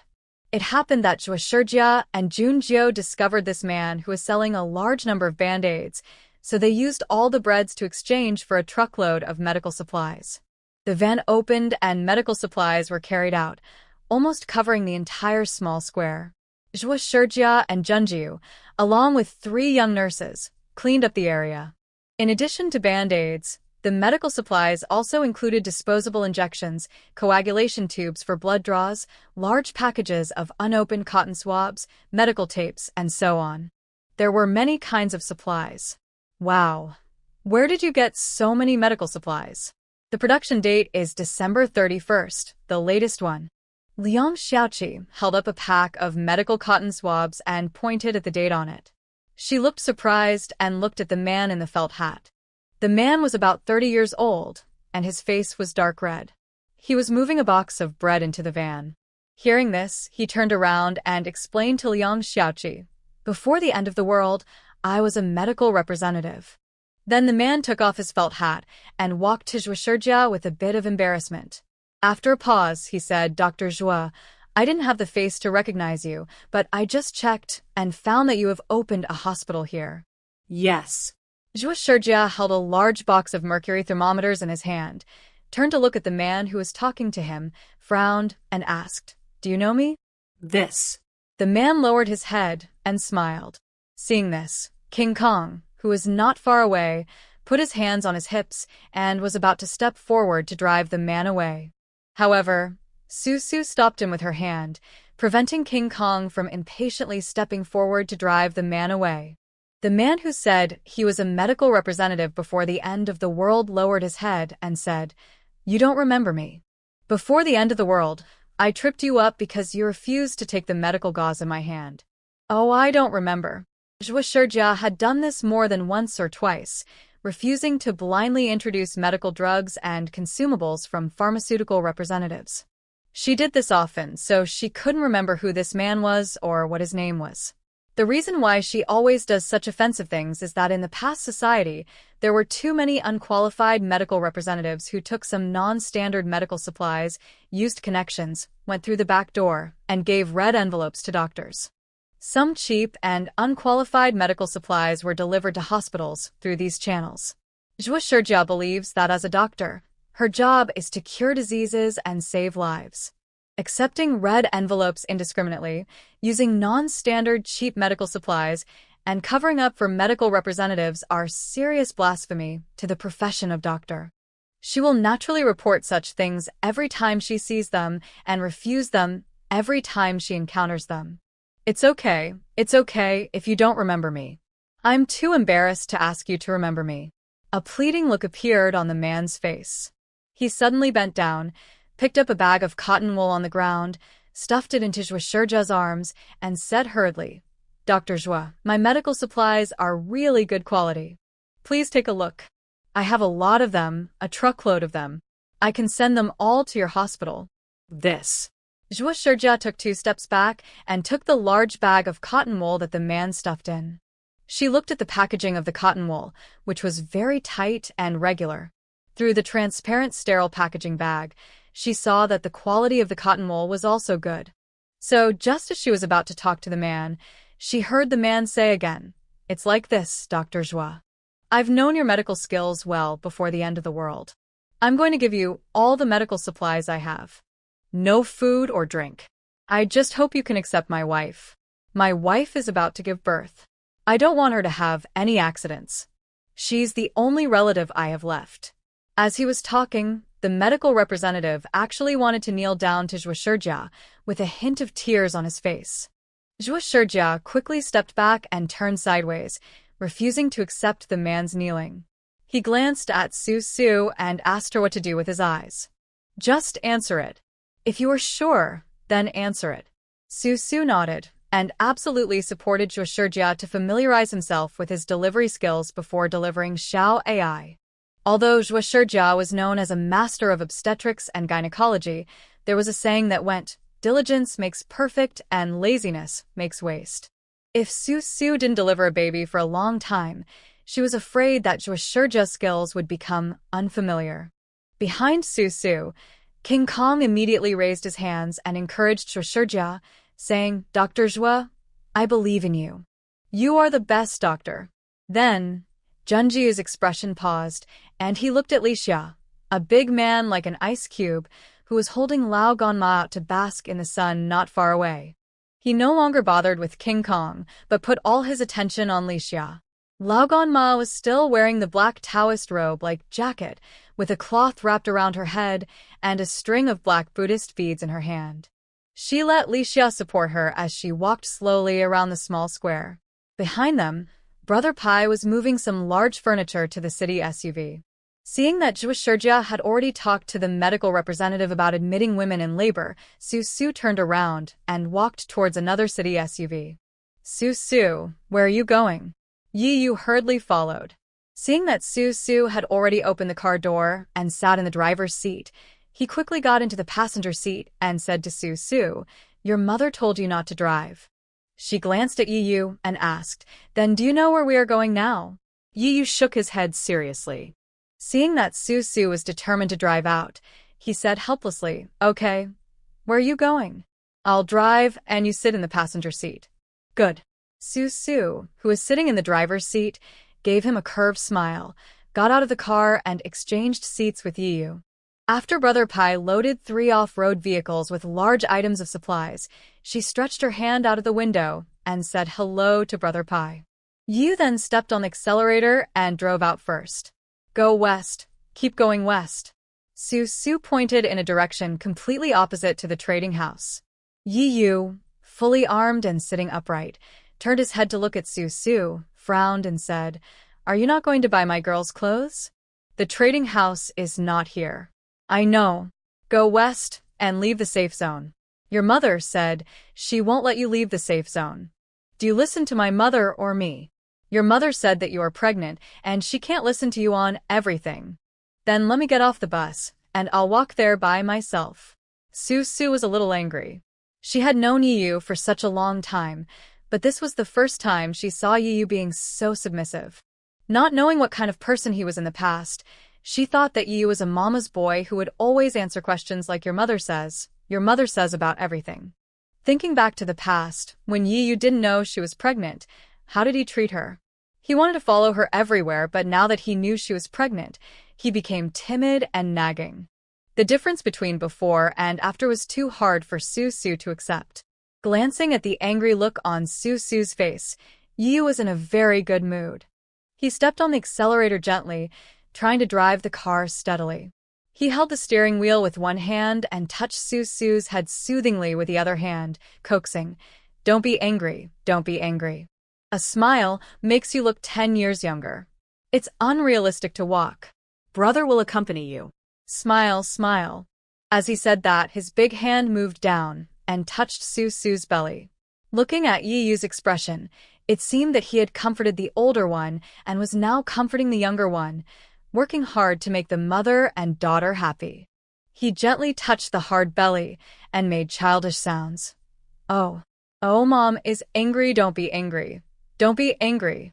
Then, Yi retracted his hand and continued driving his car westward in the direction Su Su pointed. Seeing him like this, Su Su was really confused. She was speechless. Was he still the man who could get mad with just a few words? Where was the man who tossed her around like a sandbag? She glared at Yi Yu, and seeing that Yi Yu was still heading west, she thought about it and decided to let it go. There was nothing to be angry about.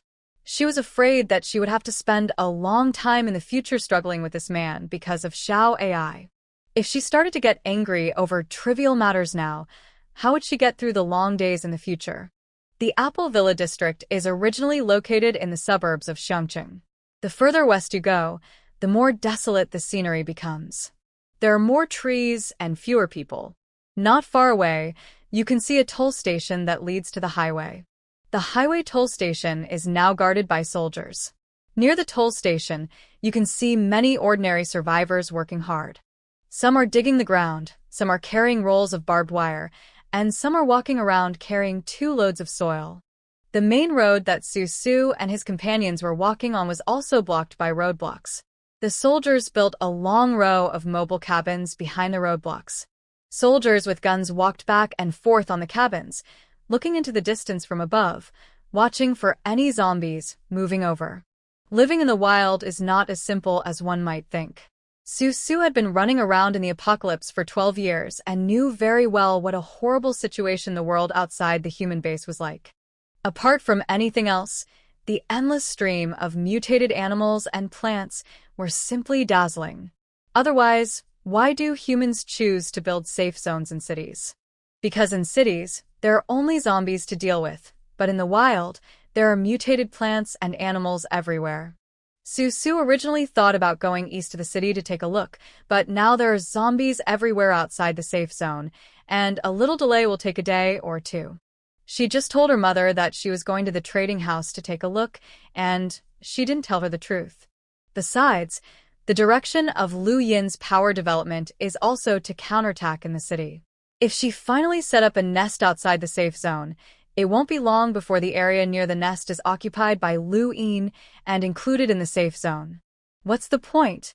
So she just went west and went to the wild to take a look. Maybe she could find some surprises before the plants and animals mutated into so many kinds of species?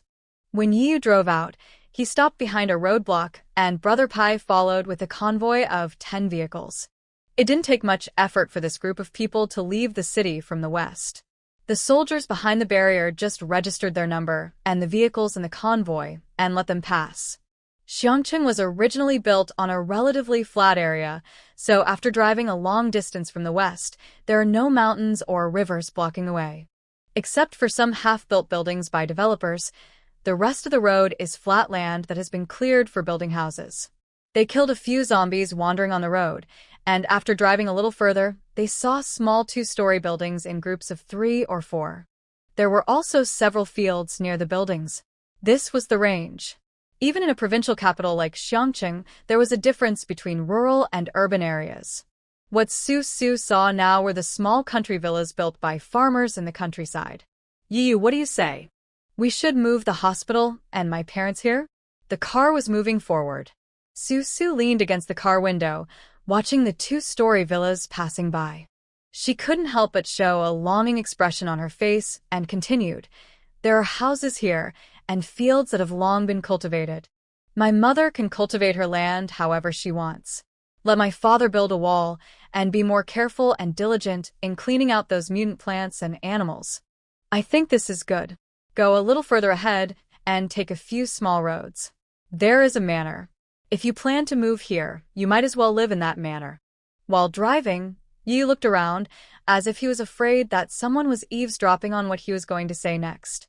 He looked mysterious. Then he suddenly remembered that this was the end of the world, and no one could control him. He said to Su openly, "There is a treasury under the yard." Before the end of the world, all the reserve funds of the entire Xiangqing were kept there. There are gold bars and US dollars. The metal walls of the treasury have so many layers. As he spoke, Yu made an 8 gesture to Su. He turned his head, with an obvious smug look on his face, as if he was very great. He boasted to Su, "Your brother went in before the end of the world." At that time, we were escorting several large trucks of gold bars, all of which were transported in ordinary buses. We disguised ourselves as tourists and walked through the entire Xiangqing with gold bars under our feet. Isn't it amazing? Wow, legend. Susuraste cerebros. She was not in the mood to listen to Yu's bragging, but Xiao AI seemed to like listening to Yu very much. While Yu was showing off, Xiao AI in Su's belly moved several times, but she did not tell Yu, lest Yu make a fuss and touch her belly again. But she still paid a little attention to the treasury that Yu mentioned. After the end of the world, money is nothing but a thing outside of the body. Only crystal cores are the only currency in circulation. What she paid attention to was the treasury with 8 layers of metal walls that Yu mentioned. 8 layers. Just thinking about it makes it very solid. She decided to go with Yu to scout the area and search for supplies in the surrounding farmers' homes. In fact, for Su, there was not much food left to search for. Many foods could not be preserved for a long time. After so many months, they had already become moldy and spoiled. For the sake of the little baby in her belly, she never ate moldy or spoiled food. Her family has fresh water and vegetables. The only thing missing is meat.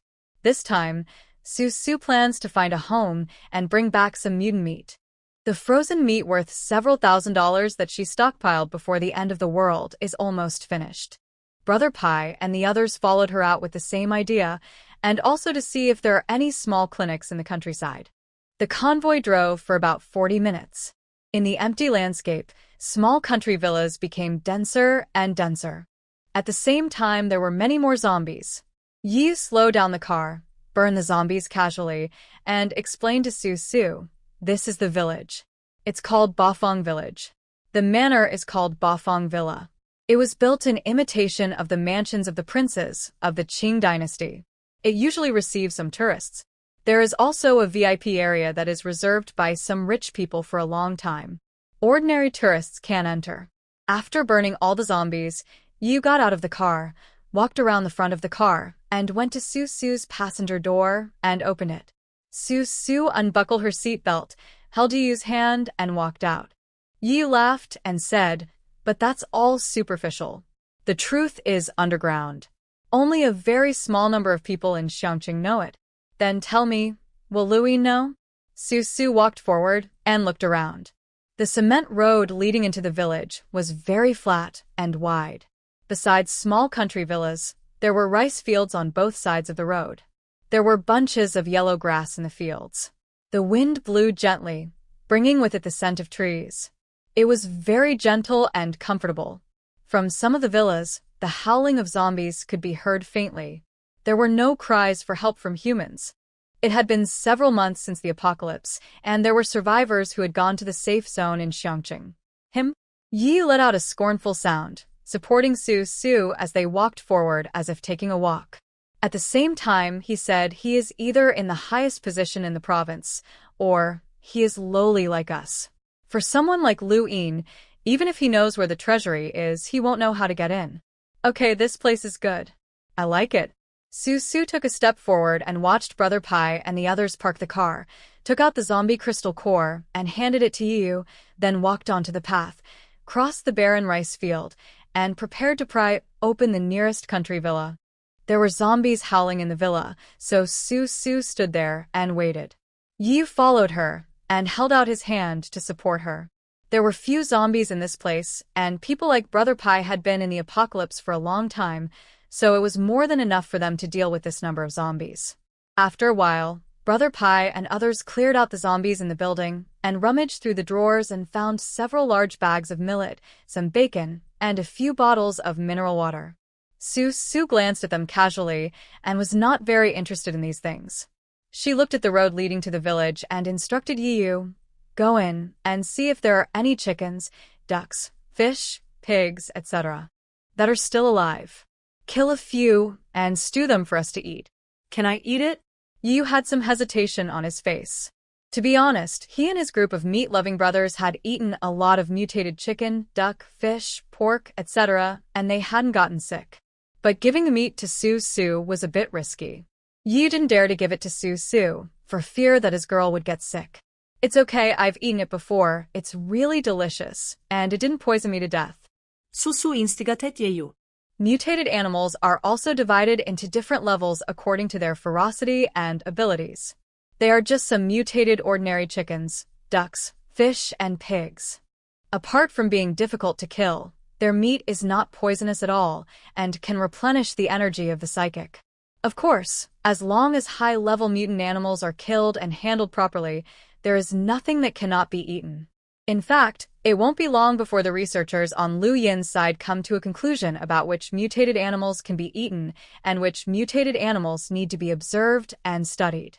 They will be announced one after another, and the first ones announced as edible will be the mutated ordinary chickens, ducks, fish, and pigs. Yu didn't quite believe what Su said.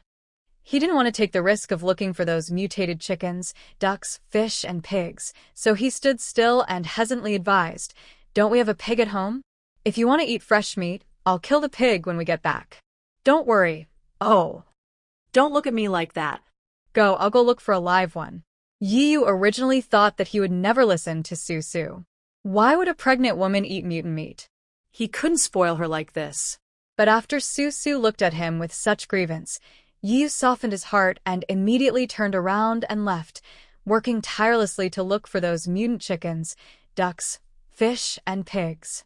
As soon as he left, Su drove the 3 watermen to the villa to kill zombies, just like letting a tiger return to the mountains. She strode forward, followed the watermen, entered the villa, and began to search through the drawers for supplies. The whole family of the villa she entered had turned into zombies. No survivors dared to enter the country villa with zombies, so everything in the villa was still well preserved. Su drove the waterman up and down to explore. After killing all the zombies, she took the crystal core. Just as she was about to walk out of the villa, Su glanced at a bedroom on the 2nd floor and found a brand new set of story picture books inside. So Su walked into the bedroom wearing soft flat boots and took out a book from the shelf of the small desk and flipped through it casually. It was a story about a little girl not to go with strangers. She thought it was quite useful, so she took out a few more books and flipped through them. One was about educating little girls about which parts of the body should not be touched by others, and the other was about educating little girls about how to refuse others' unreasonable requests. This set of books is amazing. Su immediately picked up the storybooks. It was a very thick stack. She decided to save it for Xiao AI. When Xiao AI is 8 months old, she will read this set of storybooks to her every day as bedtime stories. Then Su looked through the bedroom again. She could now basically determine that the previous owner of this bedroom was also a little girl, about 5 or 6 or 7 years old. There were many dolls on the bedside, and many little princess dresses in the closet. There were also several calligraphy books on the bookshelf in the bedroom, all of which were new and untouched. There was a set of used crayons and several coloring books on the desk. Su planned to put them all away. Then she walked around the country villa, found 2 large plastic bags, and put all the books, crayons, princess dresses, and copybooks into the plastic bags. At this time, Brother Pai and others had already pried open several villas. The directions in which these grown men were looking for supplies were all in a mess. When Su came out carrying 2 large plastic bags, she glanced at Brother Pai's cars. They were all full of millet, bacon, and several large baskets of potatoes and sweet potatoes. If you just pack these things, there would be several large cars. The so-called country people before the end of the world, who lived near provincial capitals like Xiangqing, actually lived a much richer life than city people. They did not have to pay water bills, as the water was pumped from their own wells. They also did not have to pay rent. The land was passed down from their ancestors, and they built their own houses. You may have to pay some money for electricity every year, but now many country villas have solar panels on their roofs. Some people don't even need to pay for electricity at home. The electricity generated by solar panels can be sold into the power grid, and the power company will have to pay these people for the electricity. Moreover, there are very few families living not far from the provincial capital who do not have a car. With a car, it is much more convenient to go in and out. Living here is much happier than living in the city. If you pry into a house casually, you can find a huge amount of millet and miscellaneous grains that can be preserved for a long time in the granary. Su wanted to ask Brother Pai not to move so much back. Anyway, she would move everyone here to live soon. But when she thought that if they didn't drag some things back to the safe area after their trip, Lu Yin might become suspicious again, so she let Brother Pai and the others move. Putting the 2 plastic bags in her hand into the trunk of the car, Su lowered her head to glance at the Special Forces watch on her wrist.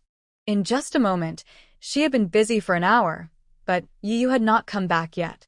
So she said goodbye to Brother Pai and went into the village alone on foot to look for Yiyu. Not long after entering the village, Su saw Yiyu's shadow outside a small gas station on the side of the road. He found a pickup truck and was moving gasoline back and forth into the truck bed. He took off his camouflage uniform and tied it casually around his waist. Under the sun, he was busy and sweaty all over, and his exposed muscles were covered with shiny beads of sweat. Su remained calm and did not call out to Yu. She just watched from a distance for a while, then walked around the gas station half a circle and found 2 ordinary mutant chickens in a family's yard. It was just an ordinary mutated chicken. In fact, it was not much different from the chickens before the apocalypse. It ate grains and insects, but it might be bigger in size, about 1/3 bigger than a non-mutated chicken. Its claws and beak flashed sharp light in the sun. It lowered its head, smashed its beak into the mud, making a deep pit, and pecked out an earthworm from the pit and started to eat it. This is a mutant rooster, and the one next to it is a mutant hen. The degree of mutation is just ordinary, so they still retain the docility of poultry before the end of the world. If humans do not attack them, they will not be aggressive towards humans. When Su appeared, the 2 chickens raised their heads and glanced at Su vigilantly, as if they thought Su was just standing there motionless, and they could not sense any danger, so they continued to pecking at their earthworms. Very good. Su remained motionless, and 2 watermen walked out from behind him, approaching the wire fence. The watermen walked into the yard silently and suddenly pounced on the 2 mutant chickens that were eating earthworms happily. The mutant chickens instantly spread their wings, raised their heads, and screamed. The 2 watermen turned into 2 water cages, covering the 2 mutant chickens in the cages, and then quickly cooled down and formed ice crystals. If the mutant chickens were dealt with like this, they would not be called mutant chickens. The 2 chickens began to peck at the ice cage with their sharp beaks, making a hole with each peck. Soon, Su's ice cage was no longer in shape. She had no choice but to lift her fingers. Then Su looked at the 2 mutant chickens. They twitched a few times on the ground, and then became motionless. It seemed that their IQ was very limited. Su looked at the silly look of the 2 chickens and couldn't help laughing. Then, holding the 2 water ropes in his hands, he dragged the 2 chickens on the ground and walked around the vegetable garden behind the house. The vegetable garden was larger than the one planted by Su's mother. No one took care of it, but it actually grew a large area of lush green vegetables. Su, with a bulging belly, made a special trip to the vegetable garden to take a look. There were vegetables such as cabbage, shallots, and radish that were suitable for growing in cold weather, and they were all growing vigorously. There is also another piece of land where coriander is planted, but perhaps because of the weather, they are not yet fully mature. Anyway, if these vegetables are sold at the base, a lot of money can be made, and every household in Bafang village has such a vegetable garden. Su thought, that Lu Yin is really stupid. He is still looking for wood-type mutants in the safe zone to grow vegetables. Why not mobilize a few people to go to the countryside to look for them, or reclaim a few plots of land and let ordinary people farm? In this way, they can slowly recuperate and develop, instead of always focusing on how to expand the territory of the safe zone. The Xiangqing base will not have survived for only 2 or 3 years. Thinking of this, Su slapped her forehead. Could she harvest all these vegetables, wrap them in plastic wrap, and send them to Lu Yin's safe zone to roll some crystal cores? But this is a big project. She can't do it alone. She needs to find someone to help. Thinking of this, Su turned around and dragged the 2 mutant chickens tied tightly with water ropes back to the convoy. When she returned, Yu had not come back yet. Su originally wanted to put the 2 chickens in her hand into the trunk of her car, but after thinking about it, she put the 2 chickens into the trunk of Brother Pai's car, and then sat in the car to rest and wait for Yu to come back. After a while, Yu came back in a pickup truck, sweating profusely, dragging a truckload of gasoline, but there was no living thing in the truck bed. He parked the truck full of gasoline on the side of the road, ran to Su's car window, wiped his sweat, spread his hands, and said helplessly, "I looked around for a long time, but I didn't find any live chickens or ducks, and there was no sign of any fish or pigs. I only found a truckload of gasoline, which I dragged back." Oh. Su sat in the passenger seat, looking up at Yu with a half smile. Seeing the overly straightforward expression on his face, she did not expose him, but just said, "Then you have worked hard." Hey, of course, of course. Yiyu turned away his eyes, feeling a little nervous. He laughed and quickly walked around half of the front of the car and got into the driver's seat. Brother Pai, who was standing nearby, covered his mouth with his hands and laughed, and also called his subordinates, preparing to rush back. This time, except for Su Su and Yiyu who drove one car, Brother Pai brought 8 gangsters with him. He and the gangsters each had a car. But now Yiyu brought back a whole car of gasoline, so naturally they had to abandon one car and drive the one with gasoline back. Fortunately, this time, Brother Pai and his companions had already been informed by Su Su that they did not plan to bring back a lot of supplies. Among the 10 vehicles, 3 of them were loaded with some garbage from the Apple Villa district, such as small furniture, clothes drying racks, and various fine decorations, just to deal with the surrender when passing the customs. After scouting the area outside the village, Su Su decided to set up his nest in this village in the future. He would just wait until he was fully prepared and bring a few more psychics with him. After he had fully understood the situation, he would head into the village to explore the Bafong Villa that Yiyu mentioned. The number of people they brought this time was not enough. Although the external environment of Bafong Village seemed relatively stable, Su Su was pregnant with Xiao AI and was unwilling to take any risks. So, as it was almost time for lunch, she decided to return to the safe zone. When passing the checkpoint, they were indeed asked to hand over the supplies in 3 vehicles. Brother Pai greeted the gangsters cheerfully and moved the decorations that were not edible or drinkable from the vehicles.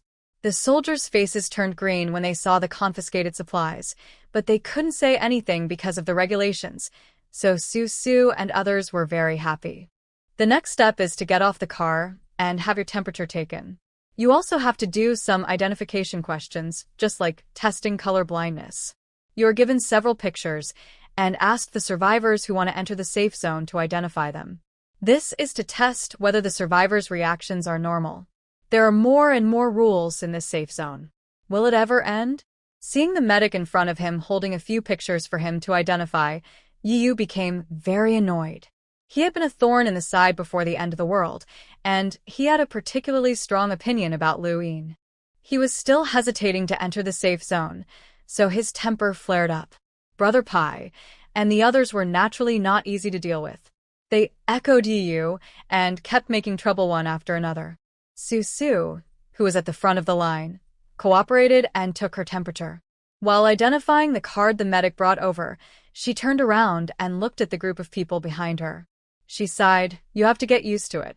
It will be more and more troublesome to enter the safe zone in the future. There will be more and more procedures. For example, in the past, people were allowed to pass directly after taking their temperatures after bringing back supplies. This will never happen again. If Lu Yin wants to build a base, he must have relevant equipment, such as researchers.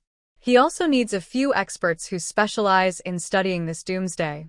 As these experts and researchers delve into the doomsday, they should slowly come to the conclusion that 24 hours is the observation period for humans. If humans want to turn into zombies, 24 hours is enough. If they haven't turned into zombies after 24 hours, they will not become zombies. Therefore, anyone entering the safe zone from outside must stay in an area set aside outside the safe zone for 24 hours. As for the current methods of providing pictures for players to identify, they are actually useful. The consciousness of people who will become zombies will gradually become blurred, and they will not be able to see the identification pictures clearly, and their reactions will be slower than normal people. However, if it is a person who is injured or in some uncomfortable state, they will not be able to see the identification pictures clearly, and their reactions will be slower. Therefore, this procedure of observing and identifying maps can only be popular for a short period of time at the beginning of the establishment of the base, and the really troublesome procedures are still to come. After hearing Su Su's advice, although Yiyu had some opinions about Lu Yin and was very impatient to cooperate with Lu Yin's people to deal with these things, he still calmed down with a dark face, reluctantly glanced at the few pictures held by the medical soldier in front, and cooperated with the medical soldier in a bad tone to identify those pictures. The medical soldier was trembling with fear, obviously frightened by Yiyu's aura. As soon as Yiyu finished identifying the person, He quickly ticked the form in his hand and turned around and ran away. It took another hour or two to pass the customs. By the time Su, Yiyu, Pai Ge, and others returned to the Apple Villa district, it was already 1 or 2 o'clock in the afternoon. While Su's mother was scolding Su, she was heating up rice and dishes for her. Su's father didn't say anything. He chatted with Brother Pai for a while, and then went to hide aside with Brother Pai to do something. Yiyu felt guilty, so he took Su for a safe walk. He felt guilty in front of Su's mother and lied to Su. He felt guilty towards Su, so he simply didn't eat lunch in the Su family villa, but went back to the villa where his brothers lived to find food. After lunch, Su went back to the bedroom for a nap. At about 4 o'clock in the afternoon, she was awakened by a loud noise outside the window. She rubbed her eyes, covered her 4-month-old belly, and got out of bed. She looked at the sky outside the window. The sun was shining brightly, so she took out a long white sweater and a pair of maternity pants, put them on, and walked out of the bedroom. In the small yard outside the wall, Su's father was drying the millet with Brother Pai. On the path outside the small yard, there was a big truck parked. A pregnant woman with a big belly, who was dirty all over and with messy hair, was holding a big bag and standing timidly beside the truck. Zhua Shijia and Junjiu, with a few young nurses, were talking to Dai Chun, a medical representative, wearing a felt hat. Su walked around the grains spread out on the small square and came to the side of the truck. Just as she was about to ask what was in the truck, the pregnant woman's eyes lit up. She looked at Su's belly and approached her in a friendly manner, as if she had finally found a soulmate. She said, "Hello, my name is Zhou Xiaolin. How many months have you been?" "More than 4 months." Su smelled a strong sour smell on Zhou Xiaolin's body, so she turned her head to look at Zhou Xiaolin's belly and asked, "How many months have you been pregnant?" "I'm about to give birth, soon, probably in the next few days." Zhou Xiaolin seemed particularly anxious as she spoke.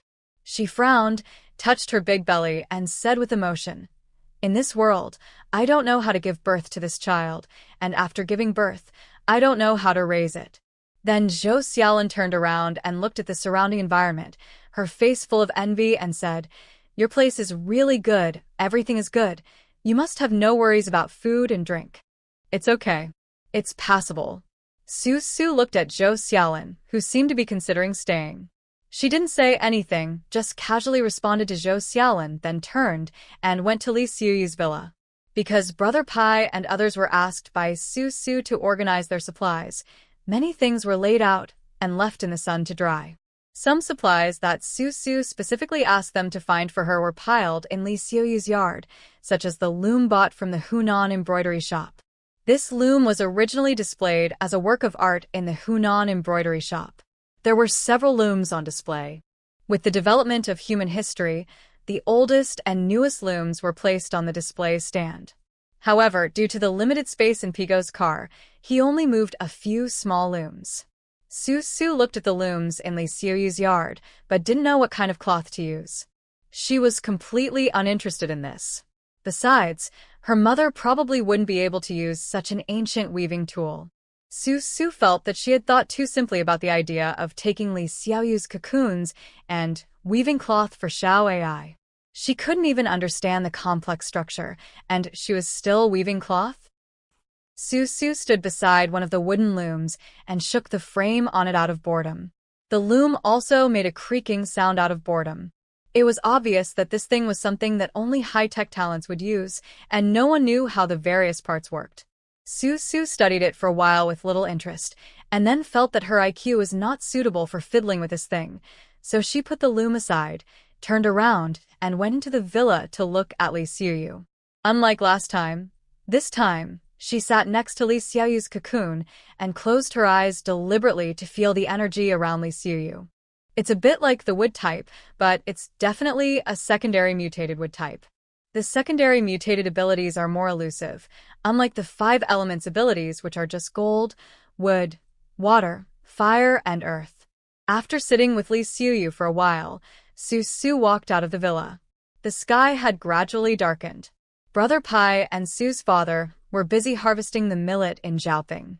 The scholar was leading the special forces and gangsters to help unload the medical supplies in the medical building.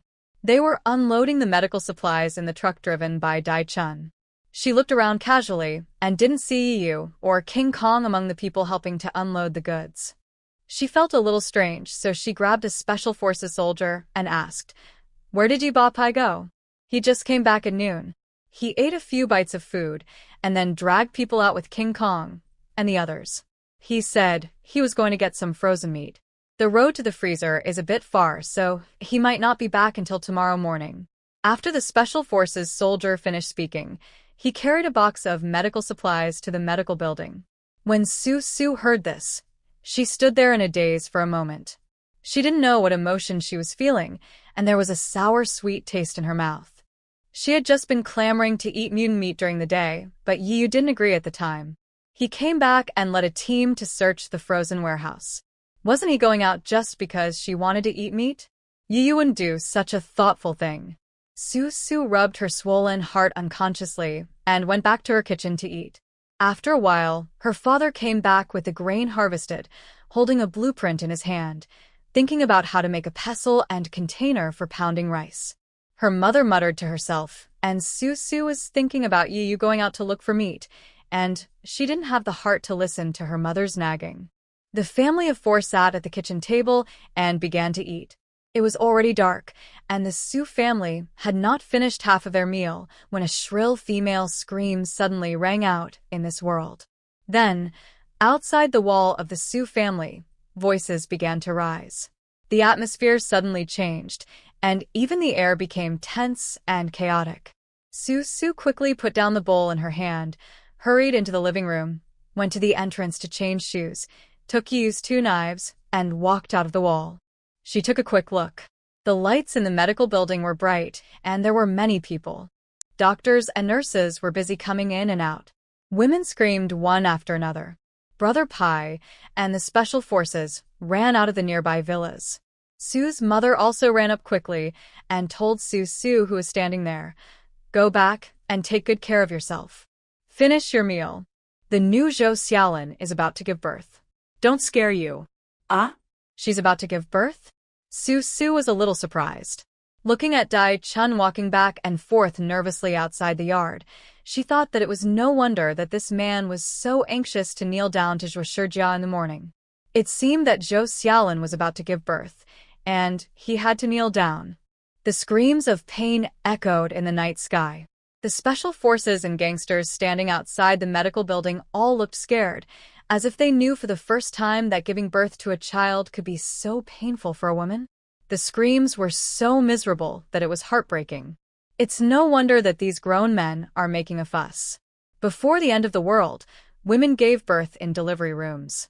What kind of place is a delivery room? It must be surrounded by 3 layers of walls. Even if a woman in labor screams until her throat hurts, people outside the room may not be able to hear her. There are scenes of women giving birth in TV dramas, but that's just a TV drama after all. No matter how much pain a woman is in, she will just scream "aw" a few times, and when the scene ends, the baby is born. How can it be so painful in real life? Zhou Xiaolin kept screaming and screaming, and the men in the room were all tingling with fear, and they just wanted to rush in and help Zhou Xiaolin.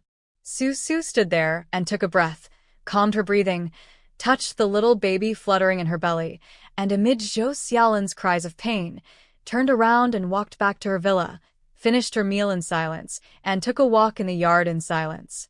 Listening to the increasingly frequent cries from the medical building, she really didn't feel sleepy, so she went back to her room, found the crystal cores she had stored these days, and began to cultivate her spirit. The higher the level of the psychic, the more difficult it is to advance. Perhaps it only takes a short time to advance from level 1 to level 3, but it is much more difficult to advance from level 3 to level 4. For example, she has lived in the apocalypse for 12 years, repeating the cycle of absorbing energy and releasing superpowers almost every day, but she has only reached level 5. At the end of the world in the previous life, level 5 psychics were already the most advanced psychics. The instruments in the base used to measure the psychic levels could only reach level 5. No one had ever seen a psychic above level 5, so naturally they thought it was impossible for there to be level 6 or even higher psychics in this world. Many people said that Xia Yaoshi's lightning ability might have reached the 6th level, but Su Su had never fought with him and didn't know whether it was true or not. She only knew that she was hard to beat at that time. In the previous few years, she was being hunted by others, and in the following years, she was the one hunting others. This kind of killing and hunting never stopped for a single day. The last time she entered the White Tiger base, Su Su remembered that she had measured her supernatural power level. The energy column representing the 5th level was already full. She felt that if she input more energy, the instrument would explode, so she stopped trying. Therefore, Su Su herself didn't know whether she had reached the 6th level or not. At this moment, she sat cross-legged on the bed, like doing prenatal yoga, with her legs protecting her bulging belly. She cultivated her spirit for most of the night. After most of the night, Zhou Xiaolin still didn't give birth to the baby in her belly.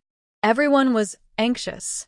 Dai Chun, who was guarding the yard of the medical building, saw Liang Xiaoqi carrying a basin of blood and pouring it into the soil outside the yard. Dai Chun stepped forward and grabbed Liang Xiaoqi and asked anxiously, "Why hasn't my wife given birth yet? Is she okay? Why are you in such a hurry? Do you think it's that easy to have a baby?"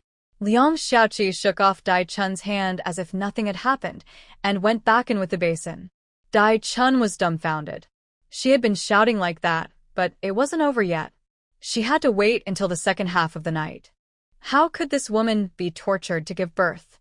Everyone who heard Liang Xiaoqi's words was amazed.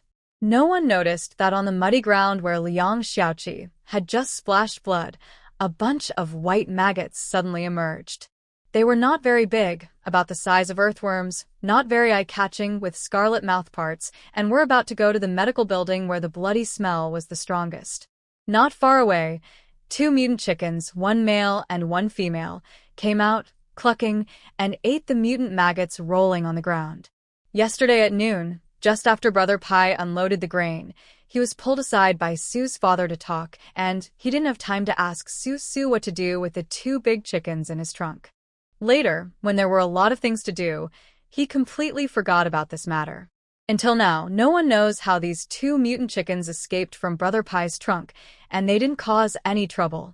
Instead, they lowered their heads and started looking for insects in the ground to eat. The crisis on Su's side was temporarily suppressed by accident. However, people from the Xia family disappeared every day. However, they were comforting themselves, thinking that maybe it was because the army was recruiting people and they had a better place to go, so they didn't want to stay here anymore. In this age where everyone is busy taking care of themselves, no one really cares about the fate of those around them. Fei Fei, the only one who cares a little about the survivors in the Apple Villa district, has never expressed her concerns to Xia Qingyan. He has recently been planning how to send Fei Fei to Li Ying's hands. In fact, Xia Qingyan had told Fei Fei a long time ago that he wanted her to join the army, but Fei Fei refused. She had always refused for the simple reason that she felt tired. Now she was alone and had to grow food, vegetables, and fruits to feed all the survivors on their side. These people were not full and still blamed her. Fei Fei had long felt exhausted. Now Xia Qingyan wants her to join the army. How can she support so many people in the army? She is afraid that she will die from overdrawing her superpowers. Xia Qingyan is not a superpower user, so he has never known what kind of pain a superpower user will suffer when his superpowers are overdrawn too thoroughly. Do you know the feeling of hunger? Her superpowers were overdrawn so thoroughly that the feeling was even worse than hunger. It felt like countless needles the size of horseflies were pricking her all over. It was extremely painful. But no matter what Fei Fei said, Xia Qingyan insisted on letting her go to the army. He said that he loved her and he also wanted to go to the army to make a living. If the 2 of them were in the army, they would take care of each other in the future and their careers would be smoother. It was also said that the base was about to be built and that society would slowly return to its pre-apocalyptic state. Xia Qingyan said that he wanted to work hard in the army and asked her to do the same, and that they would save some crystal cores and build a nest of their own and have a large group of children in the future. Women are auditory animals, and some women can really survive on sweet words. Feifei couldn't resist Xie Qingyan's sugar-coated bullets, and finally, after Xie Qingyan's endless persuasion, she hesitantly and fearfully agreed to serve in the army. Not long after she agreed, Xie Qingyan prepared a car and sent Feifei to Li Ying's residence overnight. Li Ying lived not far away. It was said that she lived next to the Apple Villa district, in a business district with a circle of soldiers on guard. The soldier in charge of the guard listened to Xie Qingyan's explanation of his purpose, looked behind Xie Qingyan, and saw Feifei, who looked pale and listless. He turned back and entered the iron gate of the community to inform Li Ying that Feifei was in place. Soon another soldier came out, stood in the cold wind, and said to Feifei, "You can go in." "Oh, okay. Thank you. Thank you." Xie Qingyan nodded and thanked him, turned around and grabbed Feifei's hand, and was about to bypass the soldier blocking the door in front of him, but the soldier stretched out his hand and stopped Xie Qingyan.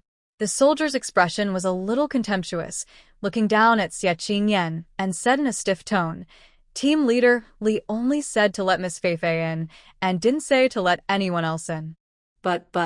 Xie Qingyan got anxious when he heard it, and held Feifei's hand tightly, fearing that after Feifei went in, Li Ying would not be able to fulfill the official position she promised him.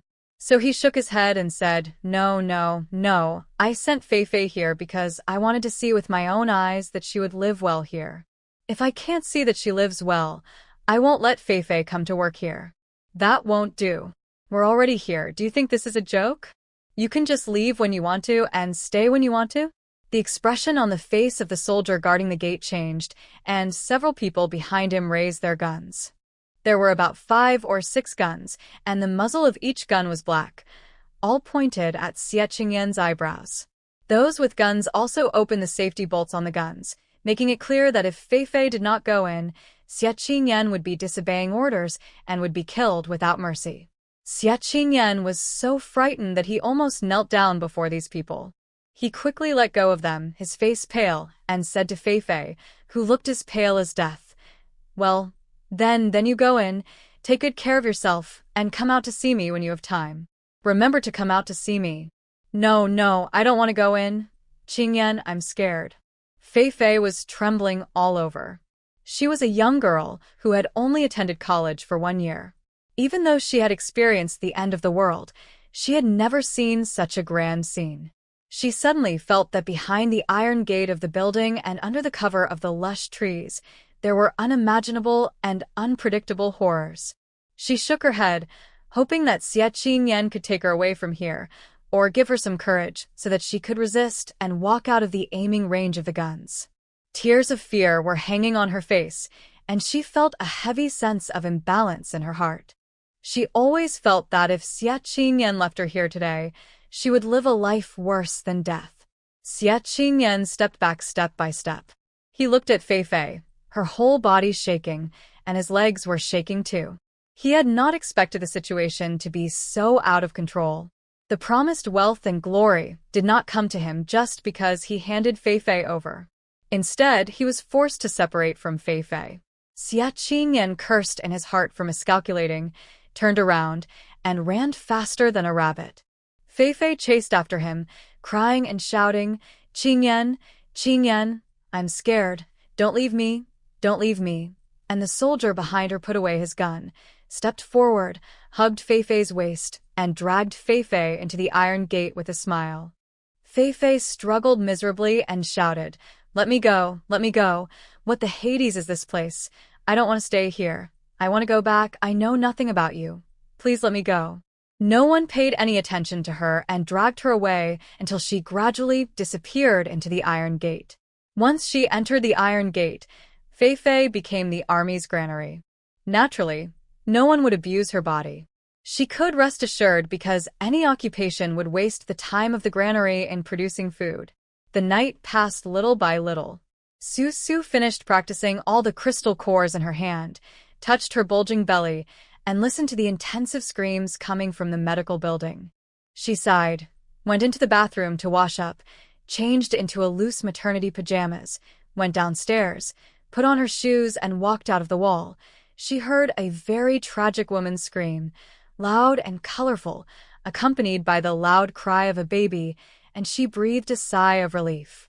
Everyone breathed a sigh of relief. Dai-chun knelt on the ground and kowtowed 3 times towards the medical building. The gangsters and special forces all had smiles on their faces, as if they had seen something wonderful, and even felt relaxed. After a while, Liang Xiaoqi appeared at the door of the villa, holding a wrinkled baby that had been cleaned up. Dai-chun immediately rushed over, his face full of tears.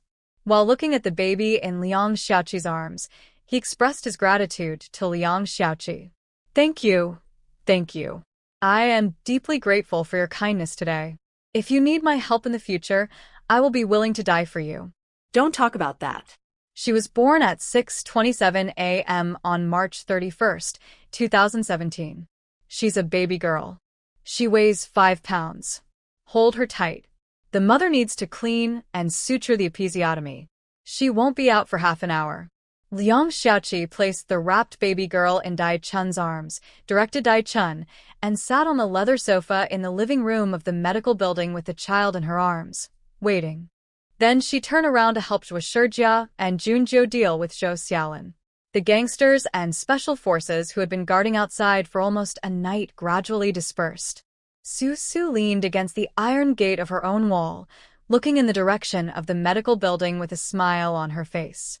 Even if life is dark and bleak, as long as a little life is born, it is like a star lighting up in the darkness, turning the darkness into a poem and a distant place. Children represent hope. Once you have personally experienced the birth of a child, you will find that the world is not completely hopeless. But she didn't understand why many people didn't understand this point since the beginning of the apocalypse.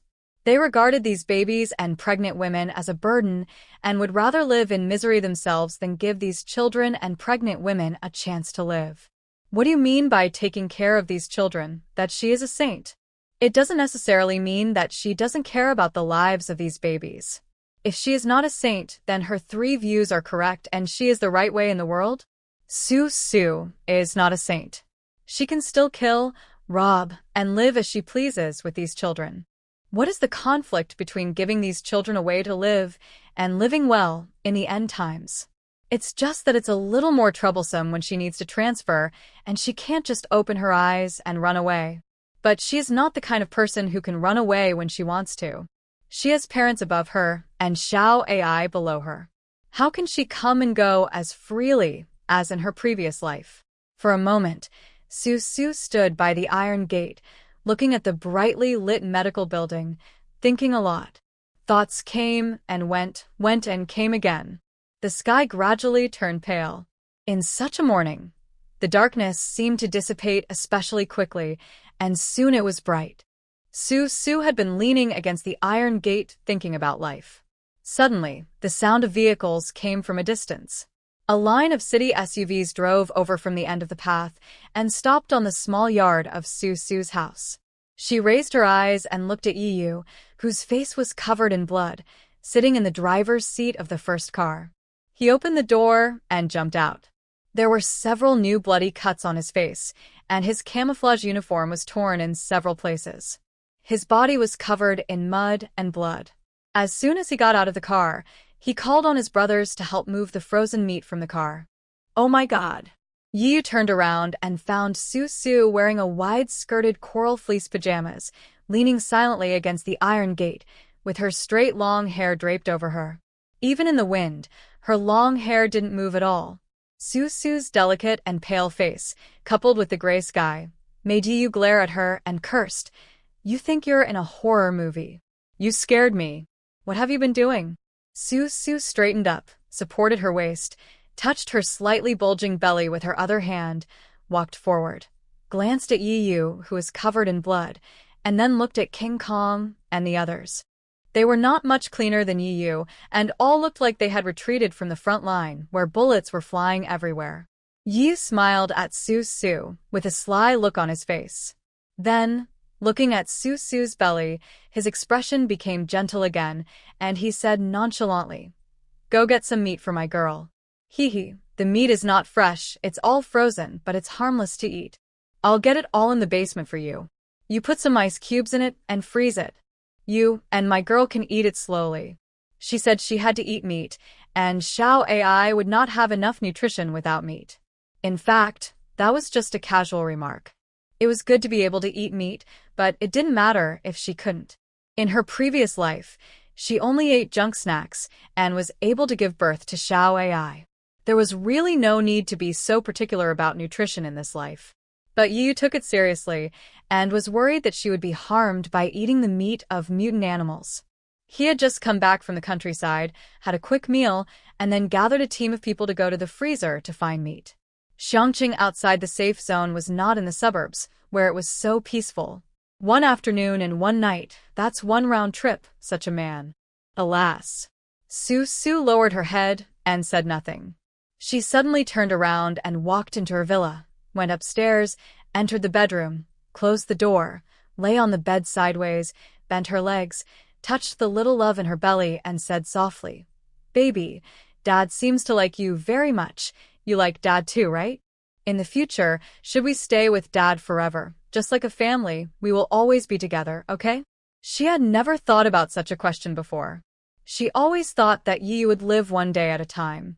Maybe one day in the future, when Xiao AI was born, Yi would find a better person and have a better way out, and he would part ways with them. Su would still float with Xiao AI and her parents in this doomsday. "I want to be with Yi all the time." This idea just popped up. Seeing Yi Yu's miserable appearance, just for his daughter to have more nutrition, Su thought, maybe it's not bad to have such a man in her and Xiao AI's life. He can handle things that she can't handle or that are inconvenient to handle. Isn't that good? He will stand outside the delivery room and walk around anxiously when she is giving birth, and the pain is heartbreaking. In fact, it feels good to be cared for by others. Just as he was thinking, Yu pushed open her bedroom door and walked in from outside, holding a set of clean clothes in his hand. He said to Su, who was lying on the bed with her back to him, "Su, can I borrow your place to take a shower? My place is occupied by King Kong and his friends. Go by yourself." Su didn't look at him, but pointed in the direction of the bathroom, pulled the quilt on the bed, closed her eyes, and pretended to be asleep. She listened to Yi Yu quietly entering the bathroom door. The water in the shower gushed out, and suddenly a picture popped up in her mind. His arms and muscles were mobilizing. Su suddenly opened her eyes, propped herself up, and stared at the closed bathroom door. She remembered that Su's face seemed to be a little red that night. Hearing the sound of water in the bathroom die down, she quickly lay back on the bed, pulled up the quilt, and covered herself from head to toe. He was holding a dry towel in his hand, cleaning the water out of his ears. Seeing Su sleeping on the bed with her head covered, he frowned and said, "Su, are you comfortable sleeping with your head covered? Be careful of hypoxia." Su ignored him, covered her head, turned over, and lay on the bed.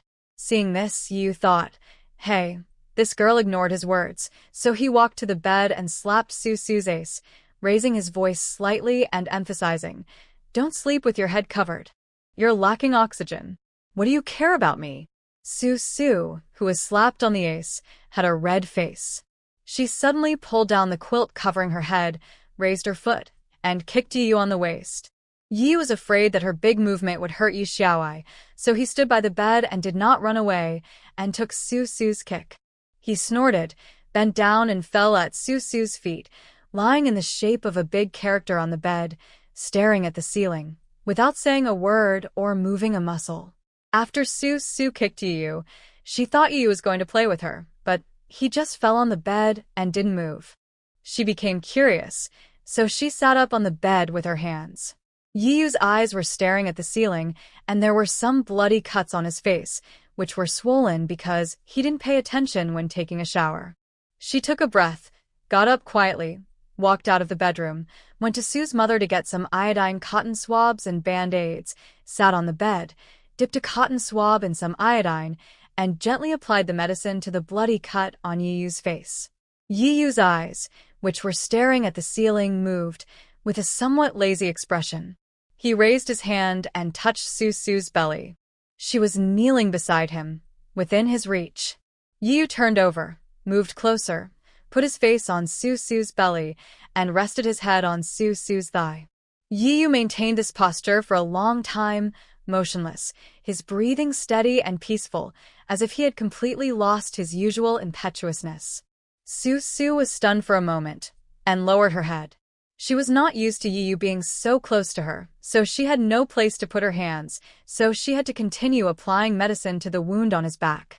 Her soft hair gently caressed Yu's cheek as she moved.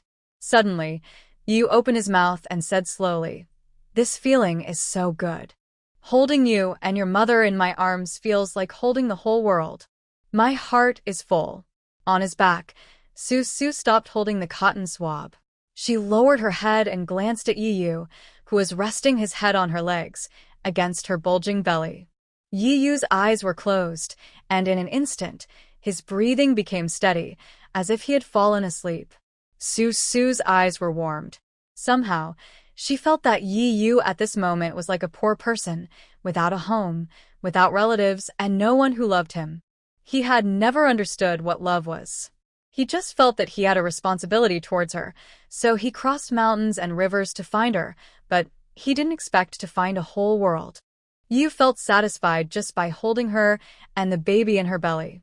The capacity of his heart was really small, so small that it couldn't accommodate any ambitions or expansion of power. It could only hold her and Xiao Ai, and that was enough. After applying medicine on Yu's back, Su raised the cotton swab in her hand and threw it into the trash can. She then put the iodine and the remaining cotton swabs on the bedside table. She gently moved Yu's head off her legs. Then Su covered him with a quilt, lay down beside him, and fell asleep. Su had a good, dreamless sleep, which was deep and warm. When she woke up, it was already afternoon. The sunlight was shining through the curtains, and Yu had already gotten up. Su pushed the quilt away and sat up.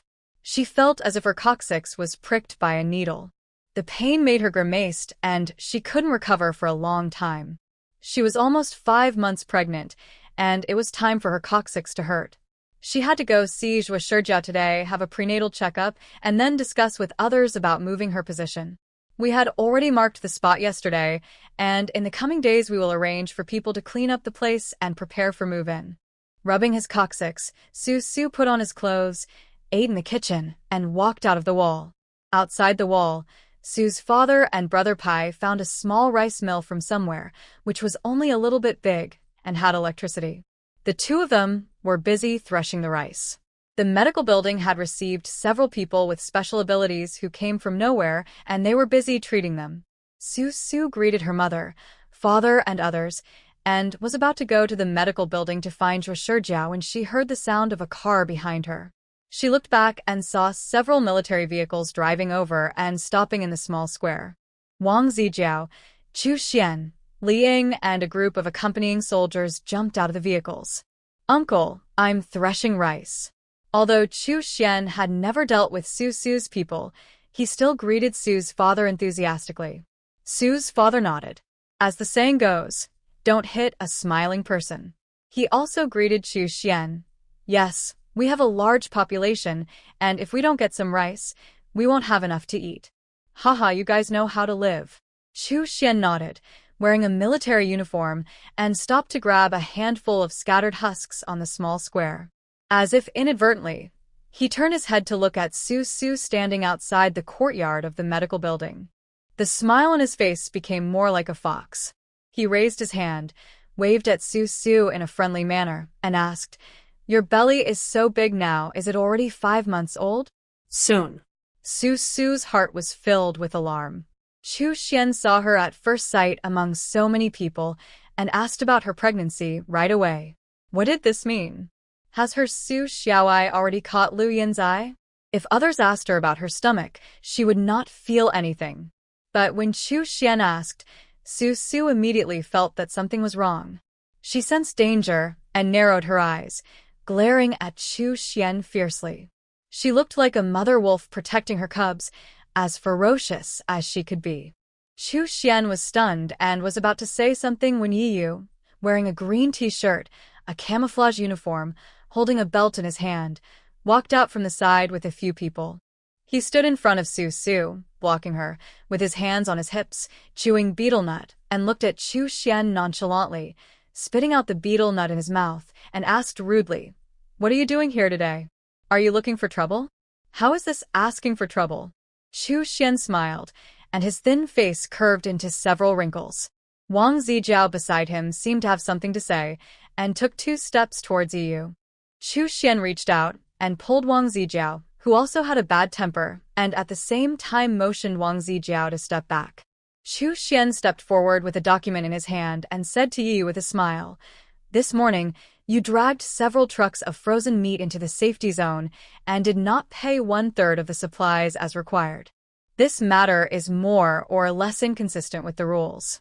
You are also a soldier, and you know that military orders are like mountains and everyone lives in groups. As a person, you cannot break the rules. Breaking into the safety zone by force is not enough to do it once, and it's okay to do it again, but people's patience is also limited. Do you think you'll be given a 3rd chance?" According to what Chu Xian meant, the frozen meat that Yi Yu and his men had looted after risking their lives for a day and a night was confiscated this morning when they entered the safe zone. This must have been another unpleasant outcome. Anyway, Yu did not hand over any supplies and came in swaggeringly, which attracted several of Lu Yin's minions to come over in such a high-profile manner. Su Su stood behind Yu, stretched out a finger, and poked his waist. Yu grabbed Su Su's finger with his backhand and said to Chu Xian arrogantly, "What, you still want to fight me head-on? Come on. I'm afraid of you? Haha, this is of course the worst situation." Chu Xian laughed again. He was always laughing. "If we go head-on with a group of special forces like you, even if we have tens of thousands of people, we will probably end up in nothing good." Then, Chu Xian paused, turned his head, and looked behind Yu. He didn't see Su Su but only the medical building and the villa next to the medical building where babies were placed. In the villa, there was a baby crying. Chu Xian smiled more kindly and continued, "But you are also burdened with children and pregnant women. It is true that you Special Forces soldiers with special abilities cannot be hurt if you fight us head-on. But if you are not careful, a shell will fall on the heads of pregnant women and babies." I'm sure Captain Yi doesn't want to see this situation either. Yiyu's face gradually turned ashen. Not only his face turned ashen, but the faces of all the people who heard Chu Xian's words also turned ashen. It was clear that Chu Xian was threatening Su Su and the child. War was ruthless and swords and guns had no eyes. If the 2 sides started fighting, Yi would regret it if he was not careful. What Yi feared the most now was that something would happen between Su Su and Yi Xiaoai. Threatening him with Su Su and Yi Xiaoai was completely effective. He instantly became a little timid, and his arrogant attitude was about to disappear. From behind, Su Su poked him hard in the waist. Yi Yu immediately came to his senses, threw a betel nut into his mouth, looked at Chu Xian in a rogue manner, and shouted with a grin, "That's right. If, by that time, my woman and child are even slightly injured, you and all of you don't even think about surviving. If I don't kill your entire family, I'm not a man." He raised a finger and pointed at the heads one by one. Chu Suan, Wan Ziqia, Li Jing. None of them would survive. No matter where they were, Yi would chase them and kill them. He would not stop until they died. Yes, that's right. King Kong clapped his hands, and everyone applauded and cheered, as if Yi had given a wonderful speech, which made Chu Xian's face suddenly look a little ugly. He also knew very well that in the army, anyone who could become a soldier leader was a troublemaker. Yi's team was a concentration camp for troublemakers. It was not uncommon for others to be angered to the point of vomiting blood every few days. Chu Xian quickly adjusted his mood and blocked Wang Zijiao, who was about to provoke him. Chu Xian laughed and said, of course, none of us want to see this situation. Okay, let's not talk about this anymore. We are here to tell you about the base construction." As he spoke, Chu Xian handed over the document in his hand. No one took his document, so he smiled again. He didn't feel that he was being rejected by others. He just comforted himself. "Well, since you are all busy, I will read it to you. I will not talk too much. I will not read to you those things about great benevolence and righteousness. I know you don't like to hear them. I will remove those branches and leaves and simplify the purpose for you. He flipped open the folder he had been holding, clear his throat, and read, Article 1. Ordinary survivors must pay 1/3 of their supplies to enter the safe zone, and people with special abilities must pay 1/2 of their supplies to enter the safe zone. Article 2. All institutions in the safe zone have the right to cooperate with the troops, such as hospitals and welfare institutions. Article 3. All people with special abilities in the safe zone must complete 1 or 2 tasks issued by the safe zone every week. That's it. Puff. Everyone was in strange silence. Su, who was hiding behind Yu, couldn't help but laugh. She thought that Chu Xian was a wonderful person. If both parties were not on the wrong side of the truth and Chu Xian was using her and Su Xiaoai to threaten Yu, Su really wanted to get to know Chu Xian.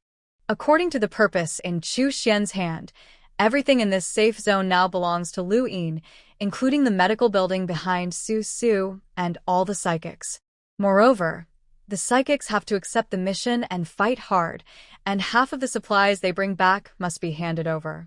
I have never heard of Lu Yin making such a rule in my previous life.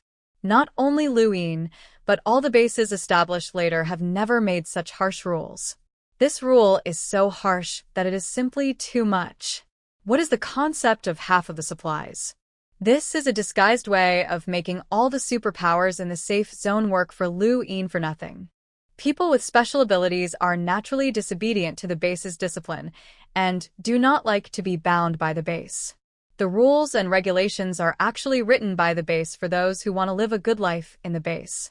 However, people with special abilities who do not want to live a good life can also leave the base and wander around outside. Regardless of whether the supplies are paid or not, if the psychic prepares a few more nests outside and collects the recovered supplies in those nests and simply carries a bag into the base, what's the problem? But now, humans tend to think that they must survive in groups in order to live a better life. Lu Yin also thinks that Su and Yi will never leave the base, so he specially set such rules to suppress them. Everyone's face was not very good. No one said a word. The atmosphere was extremely quiet, except for the somewhat complacent Li Ying's group, including Yi Yupi and the few idle psychics in the medical building who came to seek treatment. All glared at Chu Xian, thinking that this base was simply too much. Chu Xian smiled and said to Zhuo Shijia, who came out, Hey, Dr. Zhuo, I've heard a lot about you. Zhuo Shijia was originally focused on going to the baby building and didn't notice the turmoil in the small yard. When her name was suddenly called, she stood still in the yard, looking at the person who called her name in confusion. Just as she was about to ask who this person was, she heard Chu Xian say, Our commander hopes to build a hospital in the near future. Of course, it will be larger than your small clinic, and we're short of manpower. I wonder if Dr. Zhuo is interested in coming to our hospital to take charge of the overall situation? Are you here to poach people? When Su heard that Chu Xian wanted to dig Zhuo Shijia to the wild hospital, King Kong jumped up before he could say anything, rolled up his sleeves, pointed at Chu Xian, and was about to fight. However, Chu Xian immediately jumped onto the military jeep behind him, waved his hands, and laughed. We agreed to live in peace, no fighting, no fighting. Then he stuck his head out of the car window and drove away quickly, faster than a rabbit. He looked at Zhuo Shijia in the yard, saluted, and shouted enthusiastically, Dr. Zhuo, we are waiting for you. You must come. It looked as if Zhuo Shijia was a great man, and the Yeti Hospital was so eager to recruit talents. Su couldn't help but sneer. Yeti Hospital? Zhuo Shijia was such an upright person. However, Su frowned again, thinking that if Zhuo Shijia was instigated by Chu Xian and really intended to go over to take charge of the situation, then if she wanted to give birth, she could have Junjiu without Zhuo Shijia, or young nurses like Liang Xiaoqi would do. But since Chu Xian could poach Zhuo Shijia, he could also poach young nurses like Junjiu. If there was no doctor or nurse around Su, how could she give birth? According to the normal thinking habits of people, if there are no doctors or nurses around her, then she will not give birth at home, but in the wild hospital opened by Lu Yin. At that time, won't the newborn Xiao AI fall directly into Lu Yin's hands? Thinking of this, Su Su's heart was filled with anger. She would never put Xiao Ai in such a dangerous situation. If Lu Yin really set his sights on Xiao Ai, Su Su's eyes were filled with murderous intent. She tightly grasped Yu's fingers and tilted her head. She immediately made a decision in her heart to strike first. Regardless of whether this disrupted history, her rebirth had already disrupted history. Why would she care about Lu Yin, who only allowed the Xiangqing base to survive for 2 or 3 years? If Lu Yin died, wouldn't there still be Wang Zijiao and Chu Xian? This would also be a good deal for Li Ying. Didn't Li Ying always want to climb up? It just gave them a chance to reshuffle the cards. Thinking of this, Su Su became more determined in her mind. She grabbed Yu's hand, hurried to the side, and asked in a low voice, "Yu, have you ever done an assassination before?" What? Yu looked as if he was insulting me and said disdainfully, "Don't ask me if I did it or not. Just tell me who you want to assassinate." Lu Yin. Who? Lu Yin. Yi looked down at Su Su in silence, pursed his lips without saying a word, and looking at the expression on Su Su's face, it didn't seem like she was joking, so he asked seriously, "Have you thought it through?" "Well, I've thought about it." This was her bottom line. No one could move. Whoever moved would die. Xia Qingyan was an exception because Xia Yaoshi had guaranteed him, but Xia Qingyan would die sooner or later. Lu Yin couldn't make an exception. "Okay then, once you've made up your mind, let's go kill him." Yu couldn't stand this Lu Yin for a long time.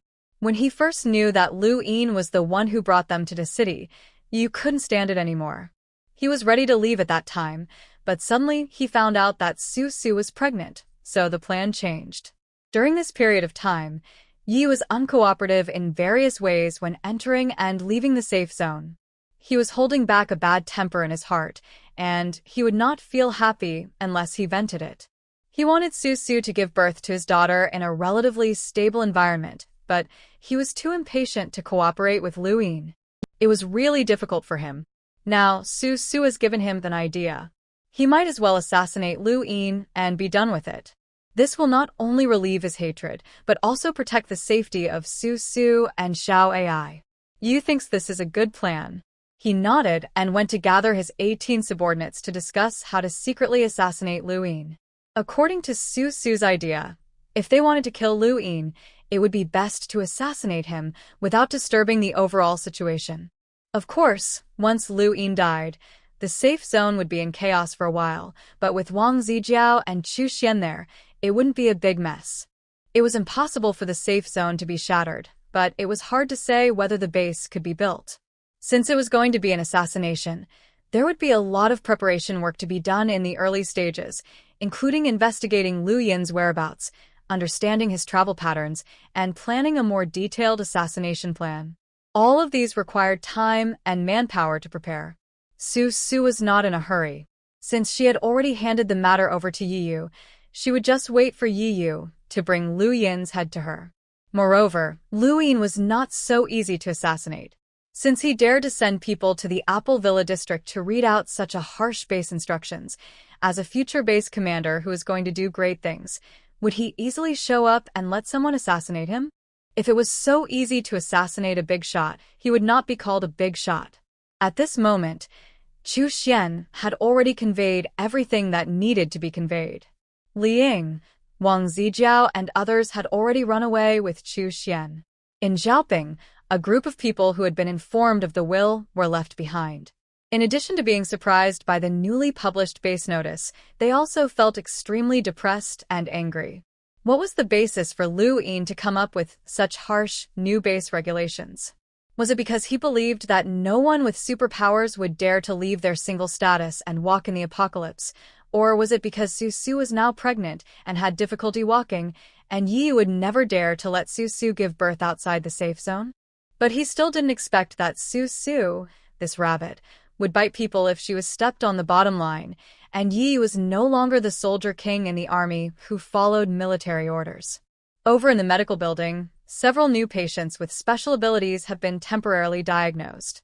Some minor suture operations can now be performed by young nurses like Liang Xiaoqi, although they may not be as delicate as Zhuo Shijia and Junjiu, but they are learning slowly. Those people with special abilities were not from Xia Yaoshi's side, but they heard from people that a small hospital with a very good environment and medical ethics had opened in the Apple Villa district. They happened to be injured, so they came to check on their injuries. When they saw such a scene, the people from Susu's side had no time to say anything before those people with special abilities started discussing it in the medical building. What the Hades? We have to hand over half of the supplies we found to the safe zone? Why? That's right. Didn't we work so hard to find our supplies?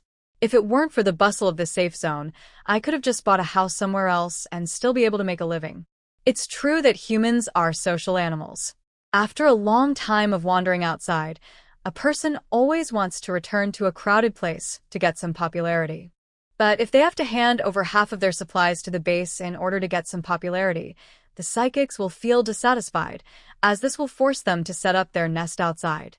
On Susu's side, because of the new regulations conveyed by Chu Xian, while everyone was discussing, in the departing car, Chu Xian put a small handful of soil into a sterile plastic bag taken out by a nearby entourage and told the entourage, "Take it back for testing to see if the land occupied by the Su family is really a mutated piece of land," as Eru said. This small handful of soil was picked up by Chu Xian just now as if accidentally.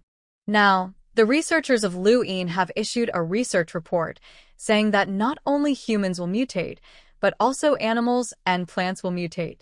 So it is not surprising if the soil mutates. There are precedents for some doomsday viruses being mixed into the soil, which can change the composition of the soil and prompt plants to grow rapidly.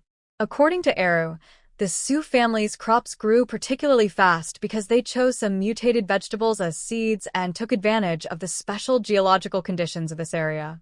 The large amount of cabbages that the Su family received from the trading house these days seemed to confirm Eru's statement.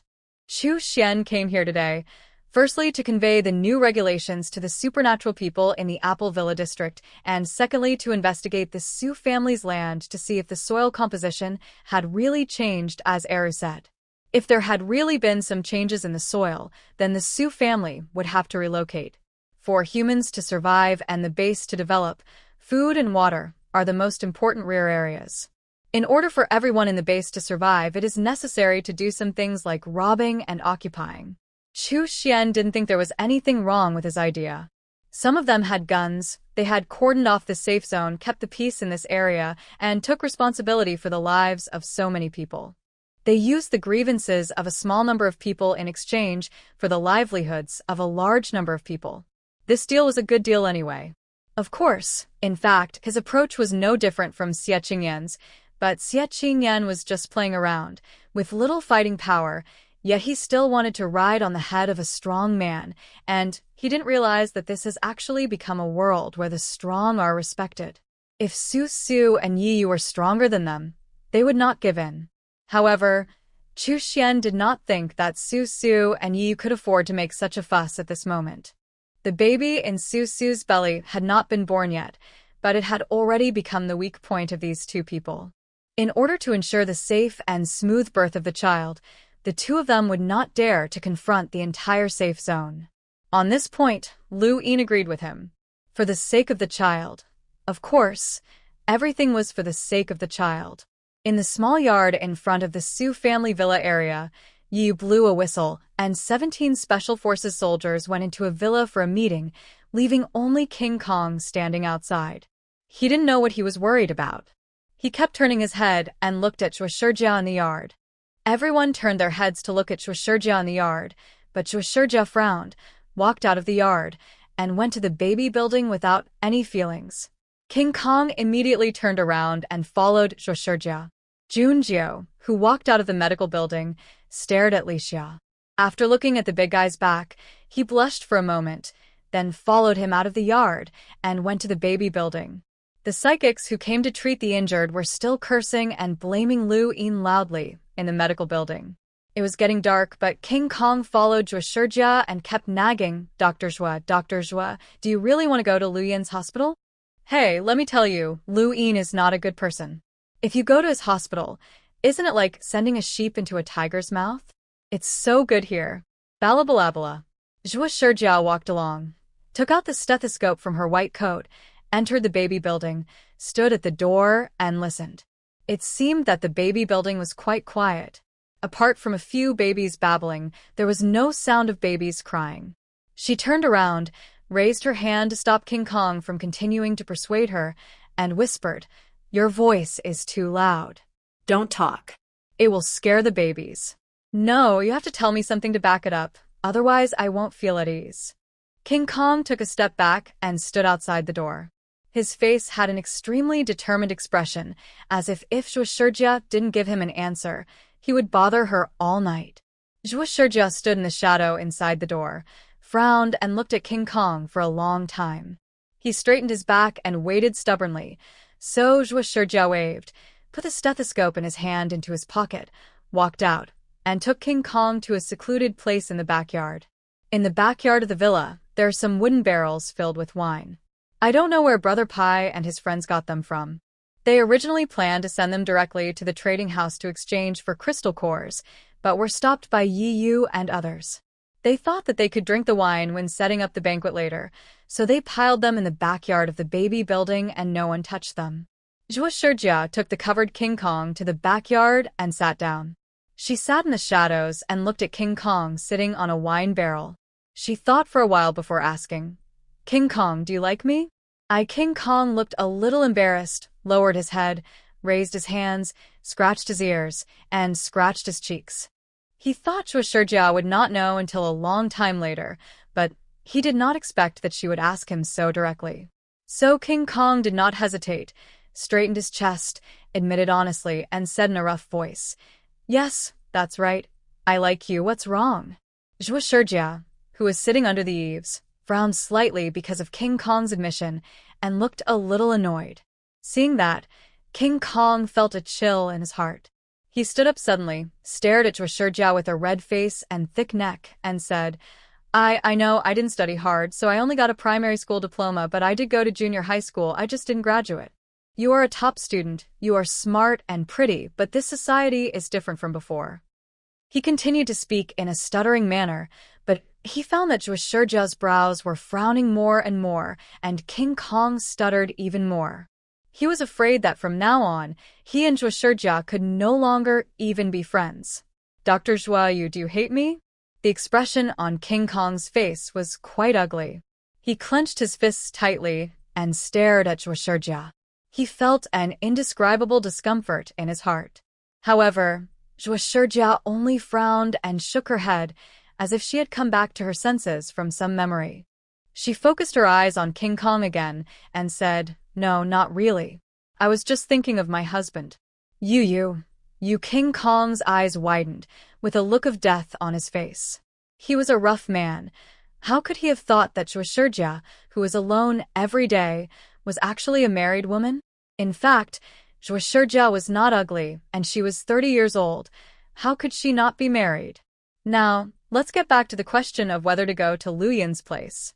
As if not noticing King Kong's ugly expression, Zhuo Shijia said to King Kong matter-of-factly, "You don't have to worry about this problem. I don't have any advantages, but I'm still not interested in the fun of changing jobs. Since I've done Su's job, there's no reason to give up halfway." Back then, Zhuo Shijia had been suppressed countless times by personnel in large hospitals because of her upright style. Sometimes she had hopes of being rated and promoted, but because she had offended so many people, her file was withheld. At that time, more than one private hospital extended an olive branch to Zhuo Shijia. But she didn't move, not because she had feelings for the hospital or anything, but because she felt that even if she went to another place, she would still offend a lot of people, so why should she start over in another place, adapt to a new environment, and repeat the cycle of offending everyone around her? She was a doctor, and she always felt that being a doctor was only about medical skills, and interpersonal relationships were something Zhuo Shijia couldn't handle. You could say she had a short circuit in her brain, or that her thinking was stubborn and rigid, but she felt that studying medicine, improving herself, and overcoming surgical difficulties were much more meaningful than changing jobs or environments. Life was too short, and one should spend limited time on meaningful things. It was a waste of time to build interpersonal relationships and climb up the ladder. "Oh, that's good, then I feel relieved." Although Jean Gang was in a confused mood and his mind was a mess because he learned that Shurja had a husband and he couldn't find any suitable words to say, he felt relieved when he heard that Shurja had no intention of leaving here to join Luin. He couldn't explain why, but he just felt that it was good for Shurja not to leave. King Kong looked a little strange, sometimes happy, sometimes depressed. After getting Shurja's promise, he didn't want to stay in front of Shurja and cause trouble, so he raised his hand, scratched his scalp, and said with a chuckle, "Well, then, Dr. Zhua, you are busy. I will leave first." After saying that, King Kong ran away. Shurja opened her mouth. She wanted to talk to King Kong about her husband and the mess between her and King Kong, but King Kong ran too fast. Shurja didn't even have the chance to keep him. She lowered her head and smiled bitterly. In this way, Shurja was relieved about King Kong's attitude. She sat there, adjusted her mood, and then got up and walked back. After entering the baby building, she found that Junjiu had completed the routine examination of the 10 babies. She discussed the health conditions of the 10 babies with Junjiu, and the two didn't say anything else. At this time, Yu's group had already started a heated discussion. The fortune teller raised his eyelids, glanced at the scholar, and replied slowly, "Okay, then find a woman to send over and secretly poison him to death." The scholar immediately stood up, pointed at the fortune teller, and rolled up his sleeves, ready to fight. King Kong was confused and hurriedly pulled Li Xia, who was sitting by the door on guard, and asked, "What are you discussing?" "Yi Ba Pai has decided to kill Lu Yin. Let's discuss an assassination plan. It is quite difficult to assassinate someone who never shows up in the safe zone. At this moment, they don't even know where Lu Yin is, let alone his whereabouts." So when everyone discussed the assassination plan, it seemed a bit unreliable. When King Kong asked, he found out that the reason why the fortune teller and the scholar had a fight was because the scholar said he wanted to use the beauty trap on Lu Yin. As a result, the fortune teller said that they had no beauties, only the scholar, a handsome man, and asked the handsome man to sell prostitution, so the two began to fight. Anyway, this group of people are either beating me or beating you all day long. If they don't fight a few times a day, it seems like they have nowhere to put their excess energy. First of all, I think we need to find out where Lu Yin is. Someone finally came up with a reliable suggestion. When everyone nodded, someone else said, "Then how can we find out where Lu Yin is? No one knows what he looks like or where he lives. We can find Li Ying and persuade her to rebel." I don't know which idiot said this. Everyone gave him a sidelong look. This plan was definitely not feasible. If Li Ying could be turned against the government, why did she leave in the first place? Lu Yin is so good at hiding. First, we need to persuade Li Ying to rebel. Let Li Ying persuade Wang Xiao to rebel. Someone couldn't stand it any longer. They were talking at once, so they shouted, "Why are you trying to instigate Wang Zijiao? Are you trying to gather people to rebel?" Everyone was silent for a moment. Then start discussing it again. "I heard that Lu Yin has a bird that flies above the safe zone all year round. Is that the eagle that's always screaming? Why is the eagle quacking? That's a duck. Can ducks fly? People can turn into zombies, and ducks will be able to fly one day." After a few minutes of going off topic, "Yes, first we need to get rid of the duck." Impossible. Your killing of that duck has anything to do with the assassination of Lu Yin? That duck is too noisy. I've been annoyed with it for a long time. This is not a personal grudge between you and that duck. We are discussing how to assassinate Lu Yin. Oh, sorry, I got off topic again. The plan to kill the eagle first was also rejected, and everyone was silent for a while. Then start the discussion again. How about letting Xia Yaoshi cooperate from inside and outside? I heard that Xia Yaoshi joined the Superpower Vanguard team. No, Xia Yaoshi was sent out on a mission by Lu Yin, and I don't know when he'll be back. So we must first find out when Xia Yaoshi will return to the safe zone. Are you trying to assassinate Xia Yaoshi or Lu Yin? The plan to first find out when Xia Yaoshi returned to the safe zone was also rejected, and everyone fell into a long silence.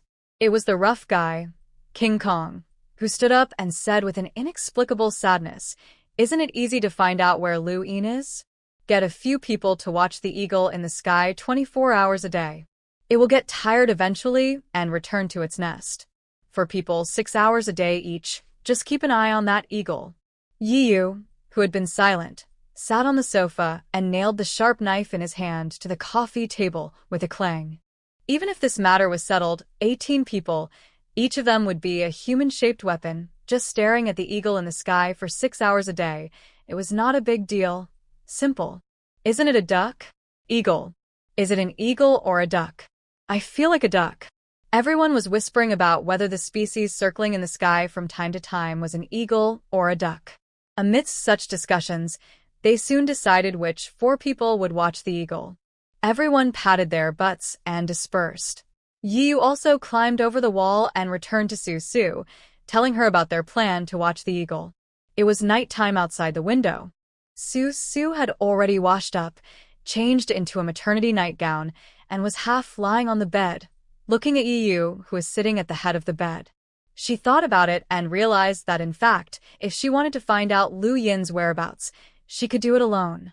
She could just drive out and sense the energy fluctuations of the psychics everywhere in the safe zone. But there were probably quite a few psychics in the safe zone now, and the energy fluctuations were too complicated. It would be easier to just stare at an eagle. Since the plan to assassinate Lu Yin cannot be completed in a day or 2, we should not waste this period of time. We should set up a nest outside. Su frowned, tilted her head, moved her eyes away from Yiyu's face, and looked out the floor-to-ceiling window. The bright full moon hung in the dark sky, like a big silver disk, emitting a cold light, shining on this land forgotten by the gods. I'll arrange it. Don't worry about it. Go to bed early. Not wanting Su to be so worried while pregnant, Yiyu stepped forward, supported Su's body, and put her down to sleep. He turned around and closed the French window and curtains. Then he turned around and lay down beside Su, hugged her from behind, and said softly, "Your task now is to have a good rest and take care of the baby. Let men worry about these annoying things." All right, you really look like my mom." Impatiently interrupting Yiyu's chatter, Su yawned, lay on her left side, and let Yiyu hold her like that. Zhou Shijia said that as her belly grew bigger, it would be better to lie on her left side. This would maintain normal blood flow in the uterine artery, ensure blood supply to the placenta, and provide the fetus with the nutrients needed for growth and development. So Su could only maintain this uncomfortable posture now. Although it made it a little difficult for her to breathe, she had no choice but to listen to the doctor. Sleep feeling uncomfortable. When she opened her eyes, it was the next morning again. Yiyu had already gone out for a morning run without her knowing. Her mind became clearer, but she felt her memory was blank, as if she had suffered temporary amnesia. After a while, she remembered what Yiyu had said to her last night. She didn't know whether the 4 people who were watching the eagle had watched it return to the nest.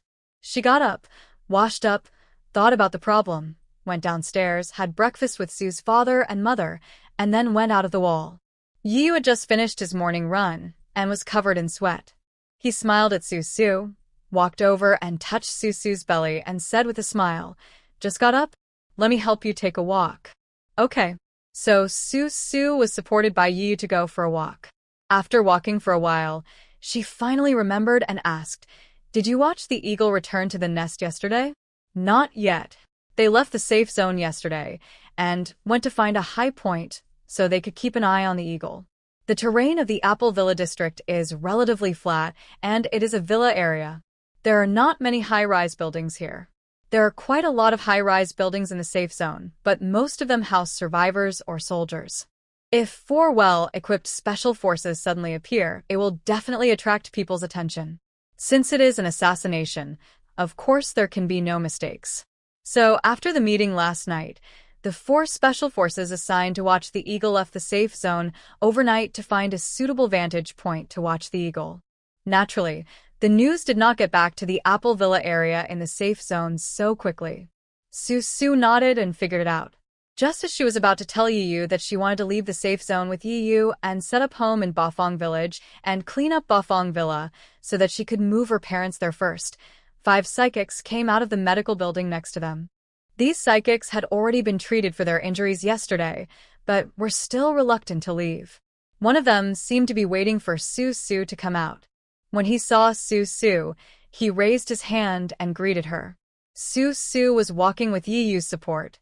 When she heard someone greet her, she stopped and nodded in response.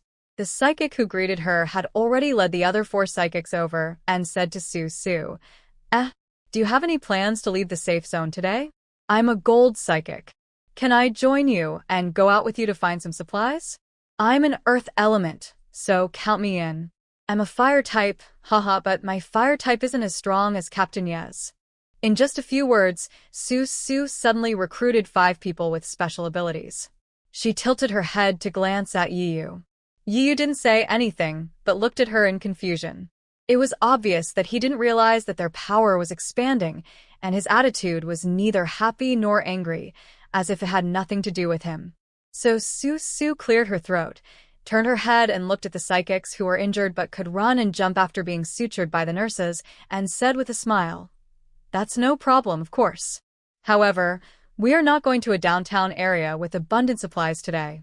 Instead, we are going to some remote clinics to look for medicine. There won't be many types of supplies for you to choose from. Of course, if you don't mind, you can recover here first. After you recover, there will be plenty of opportunities to cooperate with us." This was very honest. Su obviously didn't want to expose her hideout to these strange psychics. But it was also the truth. If these psychics went to the Bafong village outside Bafong Villa, they might only find some grain. They were injured and didn't know how to dry or thresh the grain, so there was really no need for them to go with them. She did not reject the addition of fresh psychic blood, but that also depended on the actual situation. If Su blindly asked the injured psychics to be put to use, not only would it drag down the people on her side, but she would also have to take the trouble to take care of these psychics.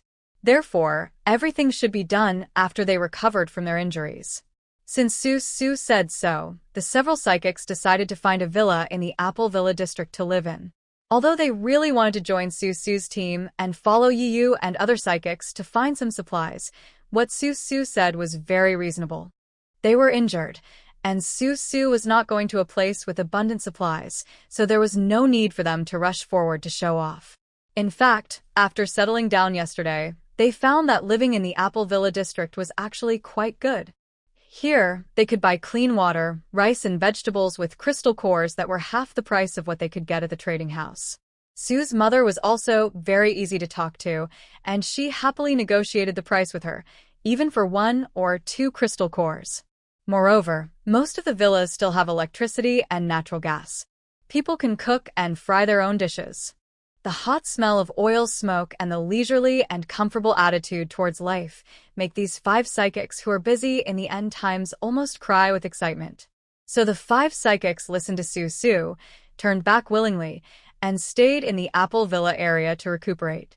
Ever since Su inexplicably accepted 5 people with special abilities in front of the medical building after lunch, Su couldn't hold back any longer. He dragged Yu to the RV and called Brother Pai and Zhuo Shijia to tell them about his plan.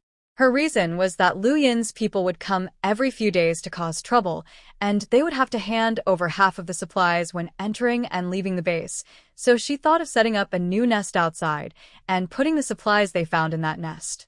Su did not mention a word about Lu Yin's plan to target Xiao AI, the dangerous and oppressing atmosphere in the Apple Villa district, and Yi's plan to assassinate Lu Yin.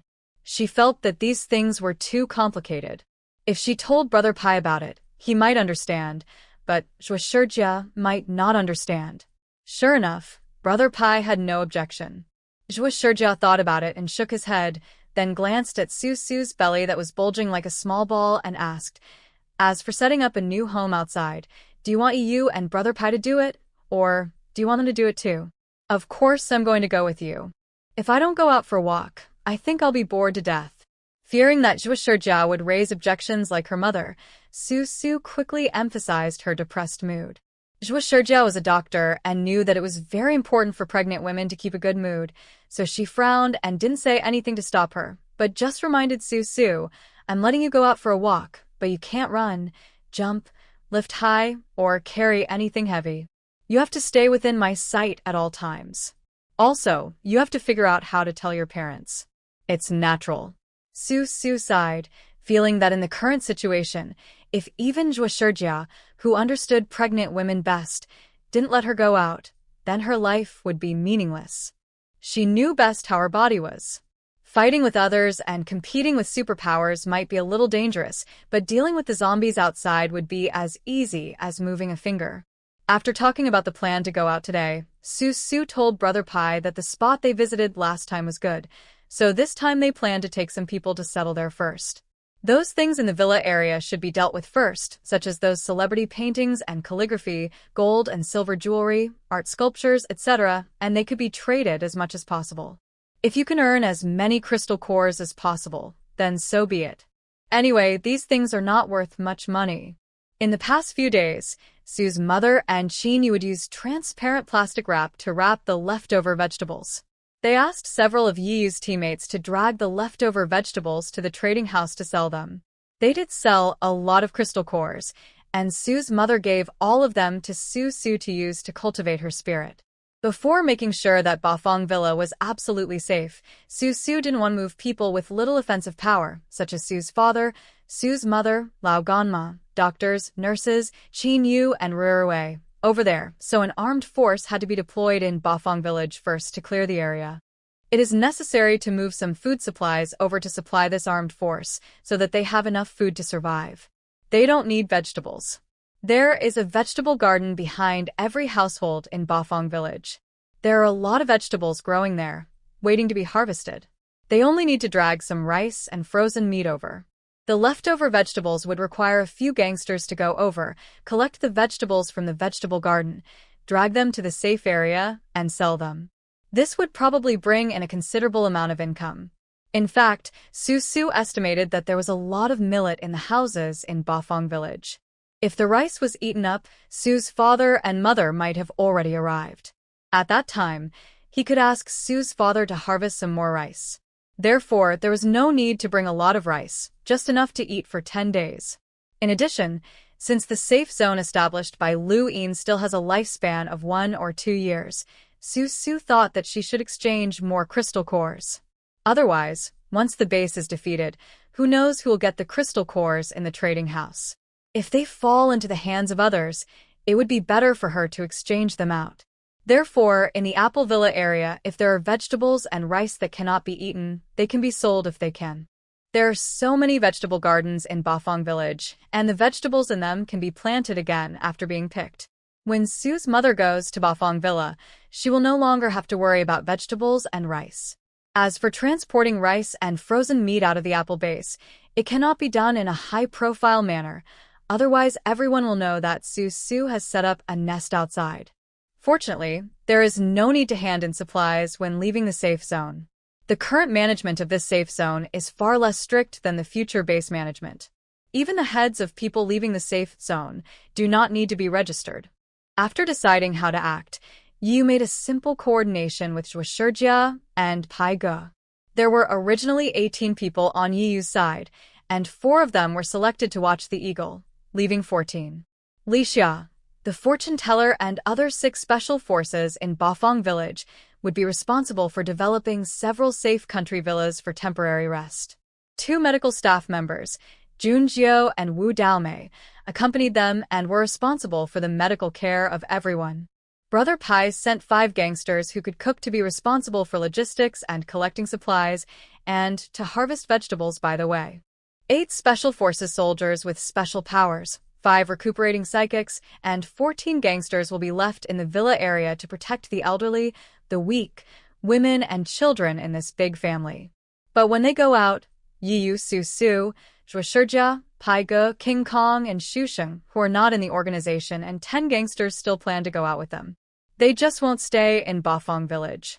Otherwise, when a bunch of people go out, but only Yiyu, Su, Zhuoshijia, and Pai Ge come back, it will be somewhat suspicious.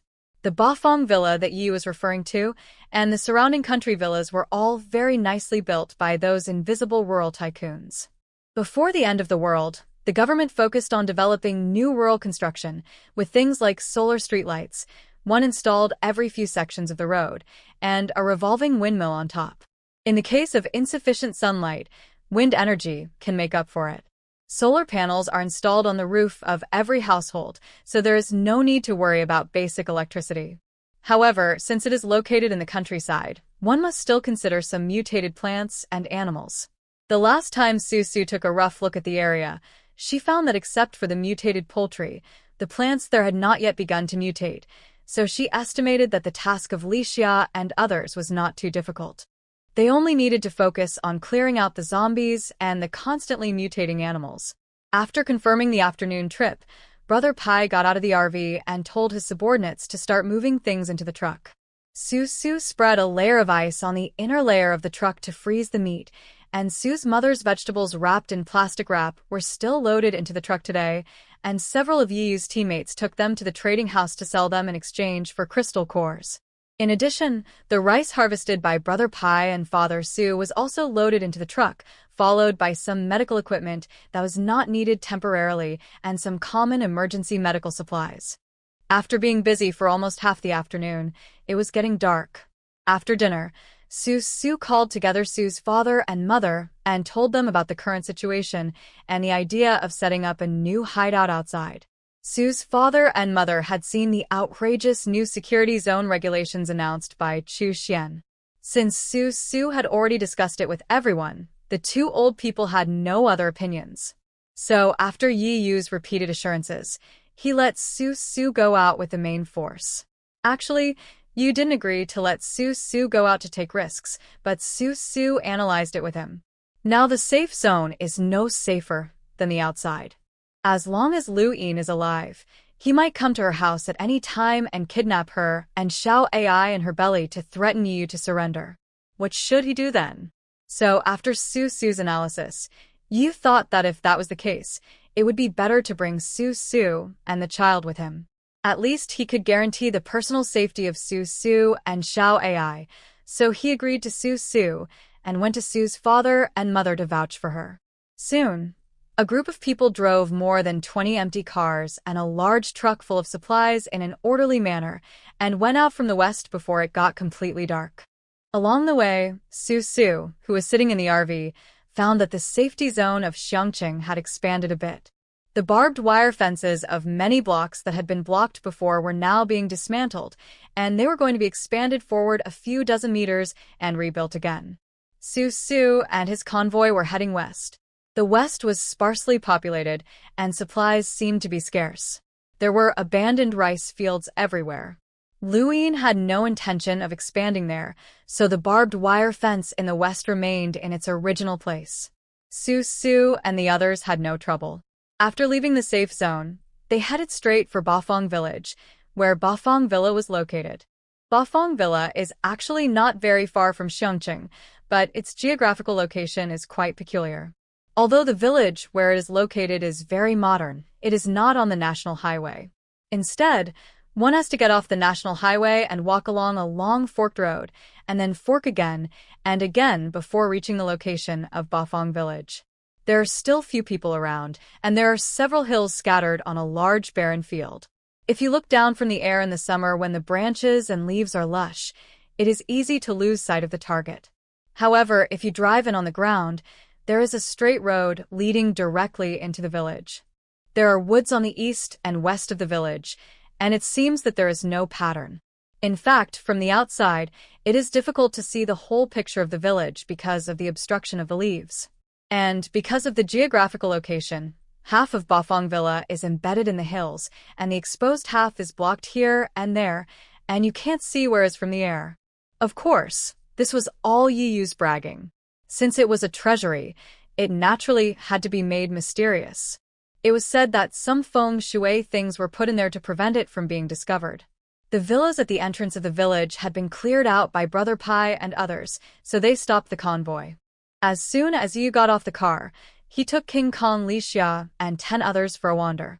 Their mission tonight was to clear out all the zombies in the country villas in Bafong Village. Bafong Village is quite large. After the end of the world, many survivors who could run away ran away, and no one cleaned up the zombies in many places. The deeper you go into the village, the more zombies there are, especially near some supermarkets in the village. Sometimes you can encounter small groups of zombies gathered together.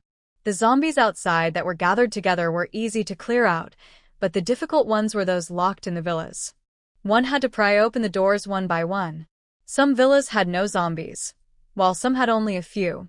Or, after clearing one villa, one had to walk a few steps to clean up another one. To walk a few steps, one didn't even have to take a car, but countless walks a few steps would take up an entire night. So this is what you and the others are most impatient about, but since this is to provide a nest for themselves in the future, they have to be patient and slowly look for zombies from house to house, which is very tiring.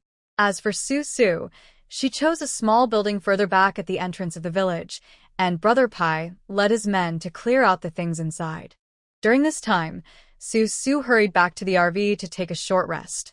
Because it was the first night they spent in Bafong village for safety reasons, except for Yu and others who went out to clean up the zombies and Brother Pai and others who cleaned up the small building, the rest of the people drove the car into the yard of a small walled country villa. The yard was quite large, and it was obvious that before the end of the world, the owner of the yard was also a wealthy man. There were 3 or 4 luxury cars parked in the garage alone, and the wall was quite high, the kind that no matter how hard the zombies jumped, they couldn't get in. The remaining people drove several cars, and together with the RV that Su brought with her, they filled the yard. Then,